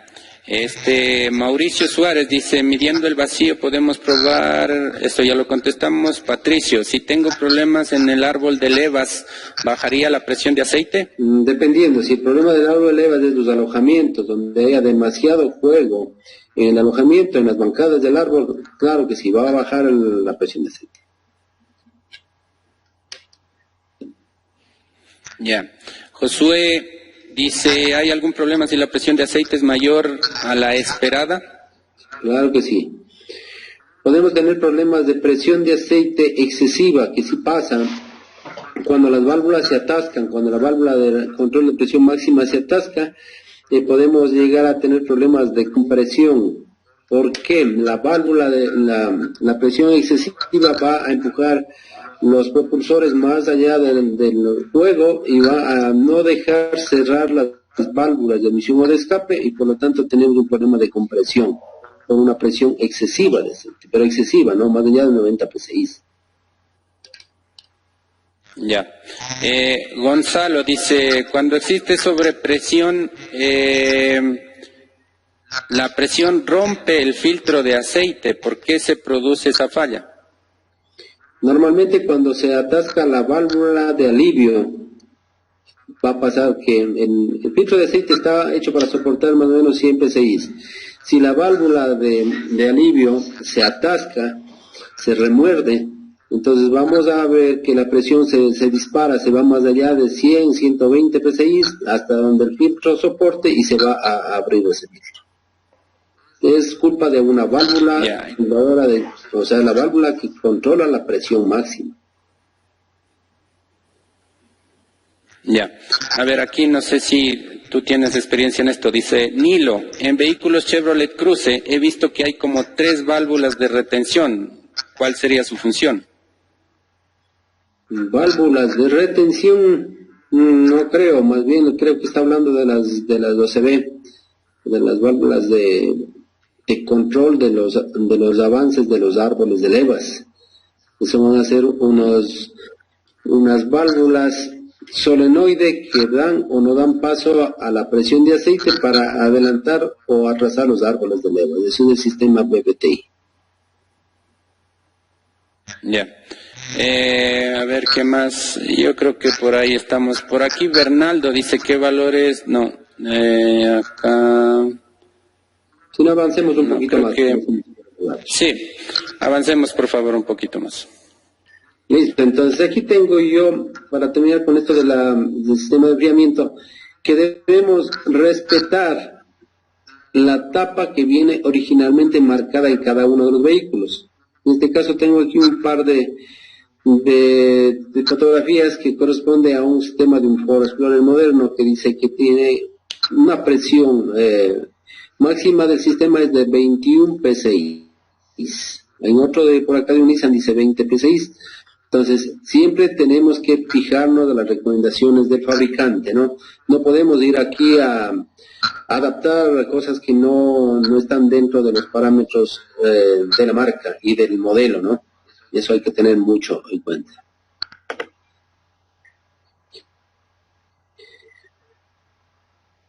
A ver, hablemos un poquito de la compresión. Dice, la presión de compresión es el resultado de la carrera del pistón entre el punto muerto inferior y el punto muerto superior con las válvulas cerradas, llegando a comprimir la mezcla aire-combustible en motores de gasolina o el aire en motores diésel. Toda la capacidad volumétrica del cilindro hacia la capacidad de la cámara de combustión. Eso es la compresión. Entonces, esta compresión en un motor en buenas condiciones a una temperatura de trabajo. La temperatura de trabajo va a ser lo que dice el fabricante, ¿no? 90 grados, 95, 100 grados, lo que dependiendo del motor. Y una buena velocidad de arranque con entrada de aire directa. Alcanza el motor a gasolina alrededor de 130 a 140 psi. Y en el motor diésel entre 260 y 280 psi. Esta presión se puede medir también en ralentí. En motores de gasolina encontramos 75 psi. Y en motores a diésel, yo en la práctica, en el taller, he encontrado hasta 400 psi. Entonces se puede medir el motor, la combustión del motor prendido. Lo único que vamos a dañar acá, no se va a dañar el manómetro si estamos con el manómetro dentro de la escala, pero sí vamos a dañar la válvula de retención que está en la punta del acople del compresómetro. Ustedes han visto que ahí está una válvulita parecida a la válvula de inflado de llantas. Esa válvula es especial del manómetro de medir presión, pero cuando se mide con el motor prendido llega a quemarse y es necesario cambiar muy frecuentemente. Eso es lo único que pasa, pero sí se puede medir acá. Si yo estoy con dudas, yo mido la compresión de un motor, mido la compresión del motor en apagado, o sea, solo arrancando. Es posible que me dé una buena compresión. Si me da una buena compresión y sigo dudando, yo puedo hacer la medida en motor prendido. Ahí sí, si yo tengo ya un 10% de diferencia en el motor prendido, la compresión, ya voy a pensar que tengo un problema de válvulas principalmente. Porque las válvulas pueden afectarse por los propulsores por ahí, que no van a tener problema con el motor solo arrancando, sino cuando el motor esté prendido. Entonces, esos detalles también se pueden hacer en la práctica. ¿Qué más vamos a ver por aquí? Este es un kitcito que viene, que se compra en la tienda, que dice compresómetro para motor a gasolina, que viene con sus acoples, con las diferentes roscas, dependiendo la bujía que va a venir prevista en ese motor. Y también podemos encontrar los kits para medir compresión del motor diésel, que es un manómetro de mayor escala, ¿no? Donde podemos medir hasta la presión que había dicho, con un motor prendido con más o menos 400 PSI. Lo que debemos tener mucho cuidado es aquí, en este adaptador, yo he tenido problemas en la práctica, que hay una válvula de retención que me va almacenando cada vez que se hace el envío de la compresión cuando el pistón sube, y la válvula tiene que retener la presión ahí hasta cuando suban a 3, 4, 5 veces el pistón. Pero si esa válvula de retención está muy arriba, no está en la punta donde llega casi a la cámara, voy a tener un error de medición. Entonces yo necesito, siempre que vean un equipo de medición para compresión, que la válvula lleve en la punta del adaptador, no en la parte de arriba donde va la acople rápido, sino ahí en la punta, para que sea la medida precisa, porque si no nos va a afectar un 20% de la medición de compresión. Eso como un dato de la experiencia. Presión de turbocargador. Esto andaban preguntando por ahí hace un rato. Este componente está instalado generalmente en motores diésel y actualmente también en motores a gasolina en nuestro mercado. El trabajo principal de este componente es de comprimir el aire de admisión del motor aprovechando el flujo de gases de escape. Este mueve la turbina que está montada en el lado de escape, la que está montada en un mismo eje donde mueve la turbina de admisión. Por lo tanto, vamos a comprimir aire de entrada al motor. Mientras más gases de escape salen del motor, más aire estaremos comprimiendo por el lado de admisión. Entonces, ese aparatito es muy interesante, también puede hacerse las medidas del caso. Entonces, aquí tengo yo las formas de dar la medida a este detalle. Vamos ahí. Aquí está una foto de un turbo que llega a ponerse casi anaranjado por la temperatura a la que trabaja, ¿no es cierto? Entonces, él necesita también de lubricación, necesita de enfriamiento de agua, necesita todas las atenciones del caso para no llegar a fundirse. Entonces, ese turbo se puede hacer las mediciones del caso. Ahorita vamos a ver aquí, en este turbo yo he puesto unos 2 puntos donde yo puedo medir la presión de turbo. En los turbos anteriores, en los turbos que tienen la válvula Watergate, como es en este caso, la válvula de control de presión es la Watergate, yo puedo poner como en el caso de la parte alta, donde dice punto de ubicación del manómetro. En la manguera que viene del tubo, donde carga ya la presión de admisión hacia el motor, ahí es donde va a estar la presión de turbo. Esa presión viene a este pulmón de acá, a este diafragma, que va a ser el encargado de descargar el turbo cuando la presión exceda. La presión del turbo va a ser entre 15 y 18 PSI máximo. Entonces, cuando yo pongo aquí, ahí en ese punto yo tengo que poner una T y poner un manómetro sencillito de más o menos de 30 PSI y voy a ver si es que me alcanza en una aceleración normal hasta unos 3.000, 3.500 revoluciones del turbo ya tiene que cargar y yo voy a ver si tengo mis 15 a 18 PSI. En esa manguera yo puedo hacer ahí un puenteo, una T y poder medir. En otros casos que no tengo esa manguera, en el caso de un turbo de geometría variable, yo puedo poner aquí abajo, en esa manguera, en el punto de abajo, el punto amarillo, yo retiro un poco la manguera, hago una pequeña perforación de unos 2-3 milímetros e inserto una mini cañería y adapto un manómetro. Igual, le pongo ahí una manguera y me llevo el manómetro a la cabina y yo puedo hacer una prueba de ruta. Luego de eso, retiro mi cañería, vuelvo la manguera al puesto y le tapo el orificio con la misma abrazadera. Y se ha hecho una prueba de presión de turbo. Estos turbos tienen comandos, no sé si tengo la literatura por aquí. Tenemos por aquí, no, este ya nos pasamos, veamos más atrás dónde está esto.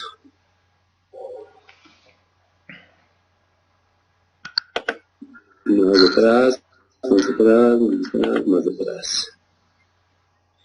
A ver, La presión normal del circuito de aire de emisión con el motor acelerado más de 3.000 revoluciones por minuto será de 15 a 18 psi. La forma de controlar esta presión lo hace, en un caso, en el primero, mediante un diafragma movido por la misma presión de emisión, lo que expliqué hace un rato. En el segundo caso, por un diafragma movido por vacío controlado por la unidad electrónica de control. Y en el tercer caso, en motores modernos, por un motor paso a paso controlado electrónicamente por la computadora. En el segundo caso, ya dijo Fernando, en los motores diésel no tenemos vacío en el múltiple de admisión, porque acá no tenemos control de aceleración como una mariposa. Acá tenemos, la aceleración se va a dar en esos motores por la cantidad de diésel inyectado. La entrada de aire va a ser total, porque acá, si ustedes le ponen a revisar, tenemos un turbo que más bien él tiene que presionar aire. Entonces no tenemos vacío, acá tenemos presión de turbo. Entonces acá no tenemos vacío en la admisión, pero tenemos en algún lado, en la distribución, movido por un piñón, en algún lado tenemos una bomba de vacío, en algunos casos tenemos en el mismo alternador una bombita de vacío. Esa genera el vacío que requiero, y en diésel ese vacío es de 20 pulgadas de mercurio. Ese vacío tenemos para accionar válvulas de turbo, válvulas de GR, válvulas de cualquier cosa, para los diferentes componentes. Entonces el vacío está por ahí. En motores de gasolina tenemos el vacío de la admisión y tenemos por ahí un acumulador de vacío. En estos diésel tenemos un generador de vacío, una bomba de vacío y también un acumulador en algún lado de eso. También en esos casos de diésel también podemos hacer el diagnóstico en las válvulas de control de presión de turbo con un vacúmetro y vemos que llegue alrededor de 20 pulgadas de mercurio a los componentes de los solenoides que van a comandar, en este caso, la presión del turbo. No sé si ahí tenemos otras preguntas, creo que ya se nos acabó el tiempo, veamos. Fernando. A ver, sí, ahí realmente no dejan de preguntar los compañeros. ¿Ya acabamos con el tema o acabamos ya con las preguntas definitivamente? A ver, déjame ver si nos falta, que va a poder sobrando. La dirección, tratemos un poquito de esta dirección que solo son 4 datos nada más. La presión de aceite hidráulico. Ya, entonces terminamos y vamos ya con las preguntas. La dirección dice, el sistema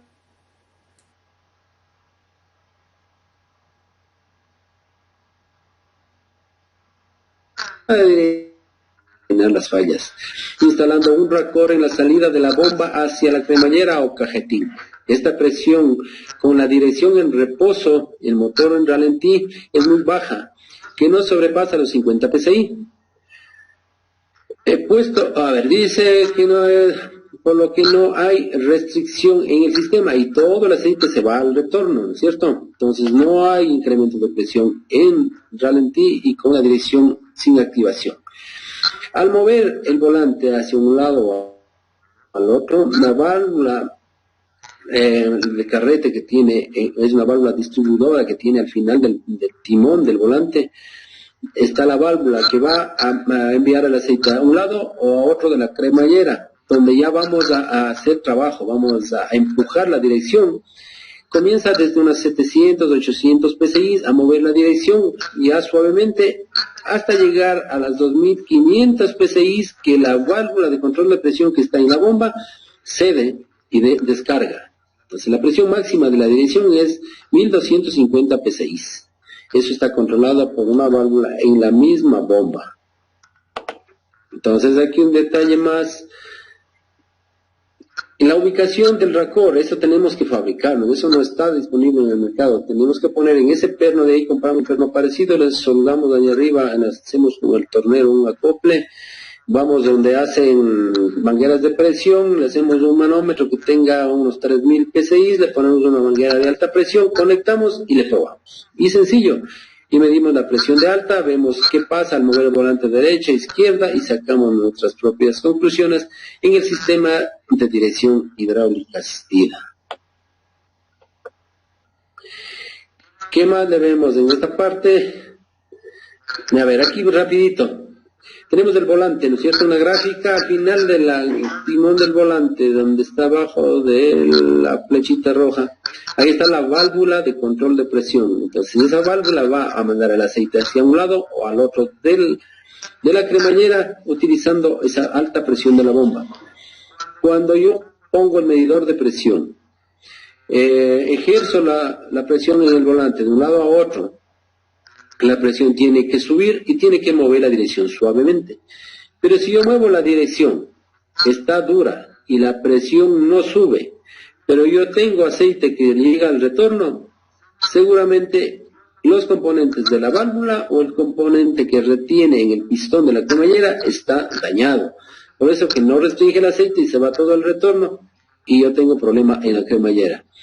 Pero si yo tengo otro escenario, muevo el volante, se me pierde el retorno y la presión no sube, seguramente es la bomba la que no avanza a generar la presión necesaria. Entonces es un resumen rapidito del diagnóstico de dirección hidráulica. ¿Qué más tenemos? Tenemos que ya vamos acabando esta parte. Demos paso entonces a las preguntas, a ver si podemos solventar algunas. Listo, bueno, entonces vamos con las preguntas finales.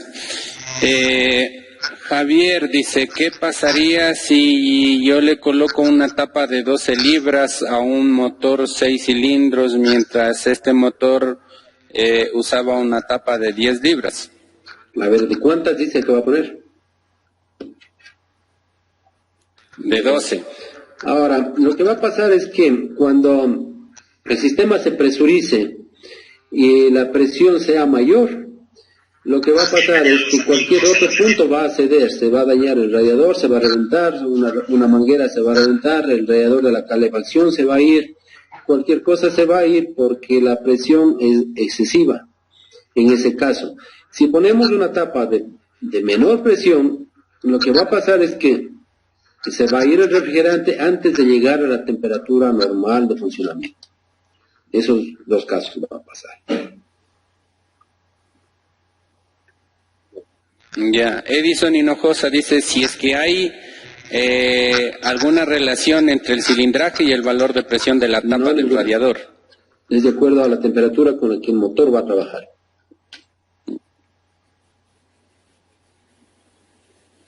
Ya, Andrés Chamba dice, ¿por qué cuando un motor recalienta aumenta la presión en la tapa del refrigerante? Es por la misma temperatura. Mientras más temperatura, la presión sube. Y la tapa es la encargada de dejar escapar esa presión si es que es más de la cuenta. La tapa está hecha para soportar la temperatura y presión necesarias de ese modelo.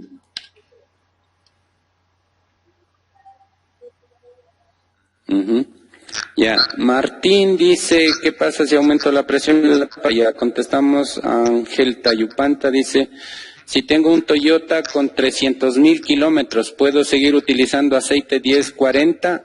¿Hasta qué kilometraje es recomendable utilizar este aceite? Ese aceite puede utilizarse de largo, mientras no haya un problema de desgaste excesivo del motor. Si yo tengo ya un problema de consumo de aceite o tengo ese tipo de problemas o problema de sonido en válvulas, yo puedo mantener el mismo aceite multigrado. Y si es necesario por desgaste o por consumo o por sonidos, yo puedo incrementarle la viscosidad un poco más. Mientras el motor no tenga problemas, seguimos poniendo el aceite recomendado del fabricante. Ya. William Melgar dice, ¿la presión del refrigerante podría variar con el termostato? No, el termostato hace su función, es la de abrir y cerrar el paso al refrigerante para que pase a enfriarse, no interfiere. ¿Cuándo va a interferir? Es cuando esté trabado y por eso la temperatura va a subir excesivamente, pero no es que él está interviniendo en la presión, sino más bien por el lado de temperatura. Ya, Vladimir García hace un comentario, dice, en diésel de necesitar vacío para algún elemento se utilizan bombas de vacío, sean mecánicas al alternador o a un árbol de levas y bombas eléctricas de vacío. ¿En qué caso? Para autos con motores diésel, por ejemplo. Bueno, me parece que eso sí lo contestaste, ¿no? El vacío que necesitamos en vehículos diésel es para activar, por ejemplo, las electroválvulas que controlan al sistema EGR, el servofreno, por ejemplo. Entonces, algunos casos la mariposa, la válvula Westgate, en fin, ese tipo de cosas, ¿no? Para eso se necesitaría, no sé si Vladimir García se refería a eso. Vamos con las preguntas finales. Dice Francisco Guevara, en los modelos New Toyota Hilux Gun 125 a diésel, dice, ¿se mide la compresión del motor con el escáner? Me imagino si se puede medir con el escáner, ¿no? Claro, hay modelos que sí pueden hacerse una prueba de compresión con escáner, dependiendo igual lo que el vehículo nos deje hacer, ¿no? Si el escáner es compatible con esa computadora, puede haber la forma de medirla, pero es una referencial, no es tan, en mi caso no me convence tanto una medida de compresión con escáner. Uh-huh. Sí, como dice Jaime, yo puedo acotar un poco más ahí, ¿no?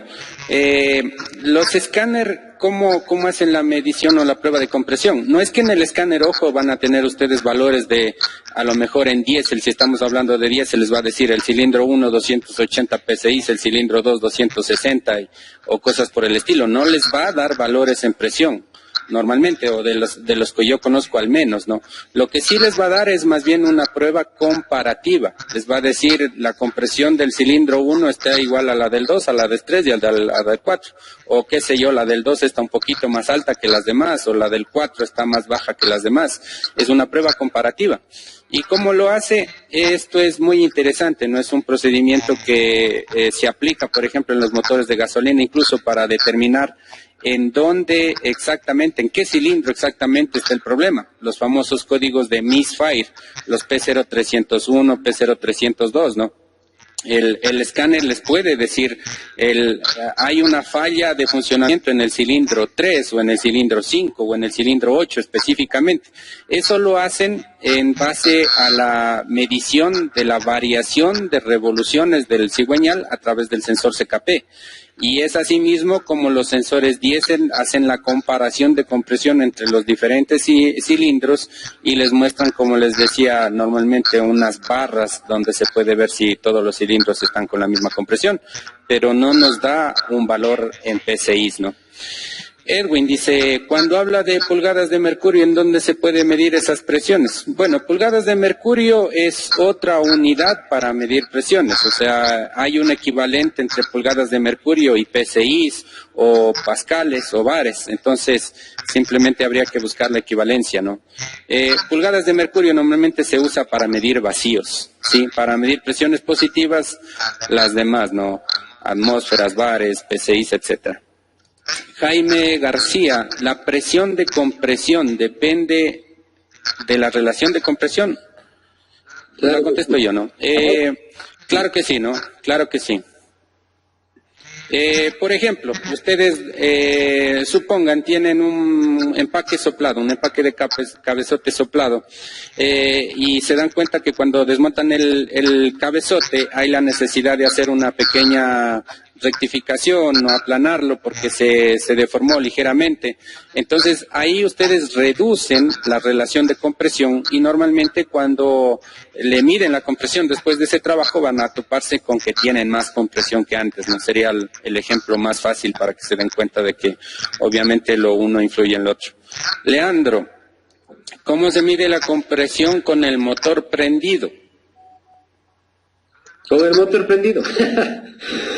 El motor en ralentí, retiramos, si es que es gasolina, le ponemos, sacamos la bujía, le ponemos ese cable atomizado o la bobina en su lugar y le prendemos sin problema y no aceleramos, le mantenemos en ralentí y le dejamos prendido nada más que será unos 10 segundos, un poquito más, hasta que la aguja suba todo lo que quiere subir. Eso hacemos en todos los cilindros y luego vemos la relación entre uno y otro a ver si es que uno de ellos está por debajo de lo demás. Diésel igual, en ralentí prendido, la misma cosa, podemos retirar nosotros una bujía de precalentamiento, ahí la instalamos el manómetro y el inyector de ese cilindro vamos a dejarle desconectado. Entonces, de esa forma se mide la compresión con un motor prendido. Ya. Y el último, Nelson, dicen, ¿los valores de compresión varían o no con la altura? Creo que no lo mencionaste, sí, efectivamente, así como el vacío varía con la altura, los valores de compresión también varían, ¿no? Los valores que tenía Jaime en la diapositiva decían para motores de gasolina entre 130 a 140 PSI. Claro que, bueno, pueden haber algunos motores dependiendo de la tecnología, de los años y todo lo demás que podría variar un poco, ¿no? Pero eso es para la sierra. Para la costa, en la costa normalmente vamos a tener más compresión. Sí, allá yo diría que los valores más comunes andan alrededor de los 180 PSI. Entonces sí, por supuesto, depende de la altura. Bueno, Jaime, no sé si nos dices las palabras finales y luego nos vamos despidiendo ya prácticamente. Listo, ya, sí. Ha sido un gusto compartir con ustedes estos, no sé si consejos o recomendaciones que se ha ido sacando a través de la práctica al tiempo que estamos trabajando como técnicos automotrices, y espero que les sirva en algo cuando estén ya de retorno en sus talleres trabajando, y eso es lo que estamos haciendo ahora, aprovechando este tiempo libre, el tiempo de aislamiento que estamos teniendo. Estamos viendo que este tipo de charlas nos daba buen resultado, ya que nosotros sí estábamos antes de esto dedicados a impartir conocimientos en charlas gratuitas presenciales, pero con esto vemos mejor que ha funcionado, por lo que podemos acoger a mucha más gente interesada en estas charlas. De mi parte, muchas gracias por la asistencia, por el tiempo dedicado, y pongan en práctica estos conocimientos. Cuando puedan, igual me llaman y me consultan a ver cómo les está yendo. Listo, muchas gracias, que les vaya bien. Gracias, Fernando, por la acogida, y estamos para servirlos en una próxima ocasión. Ya, me despido yo. Igualmente, pues de mi parte, muchas gracias, estimado Jaime. Muy valioso tu aporte, tu experiencia sobre todo, ¿no? Como les comentaba, pues, Jaime.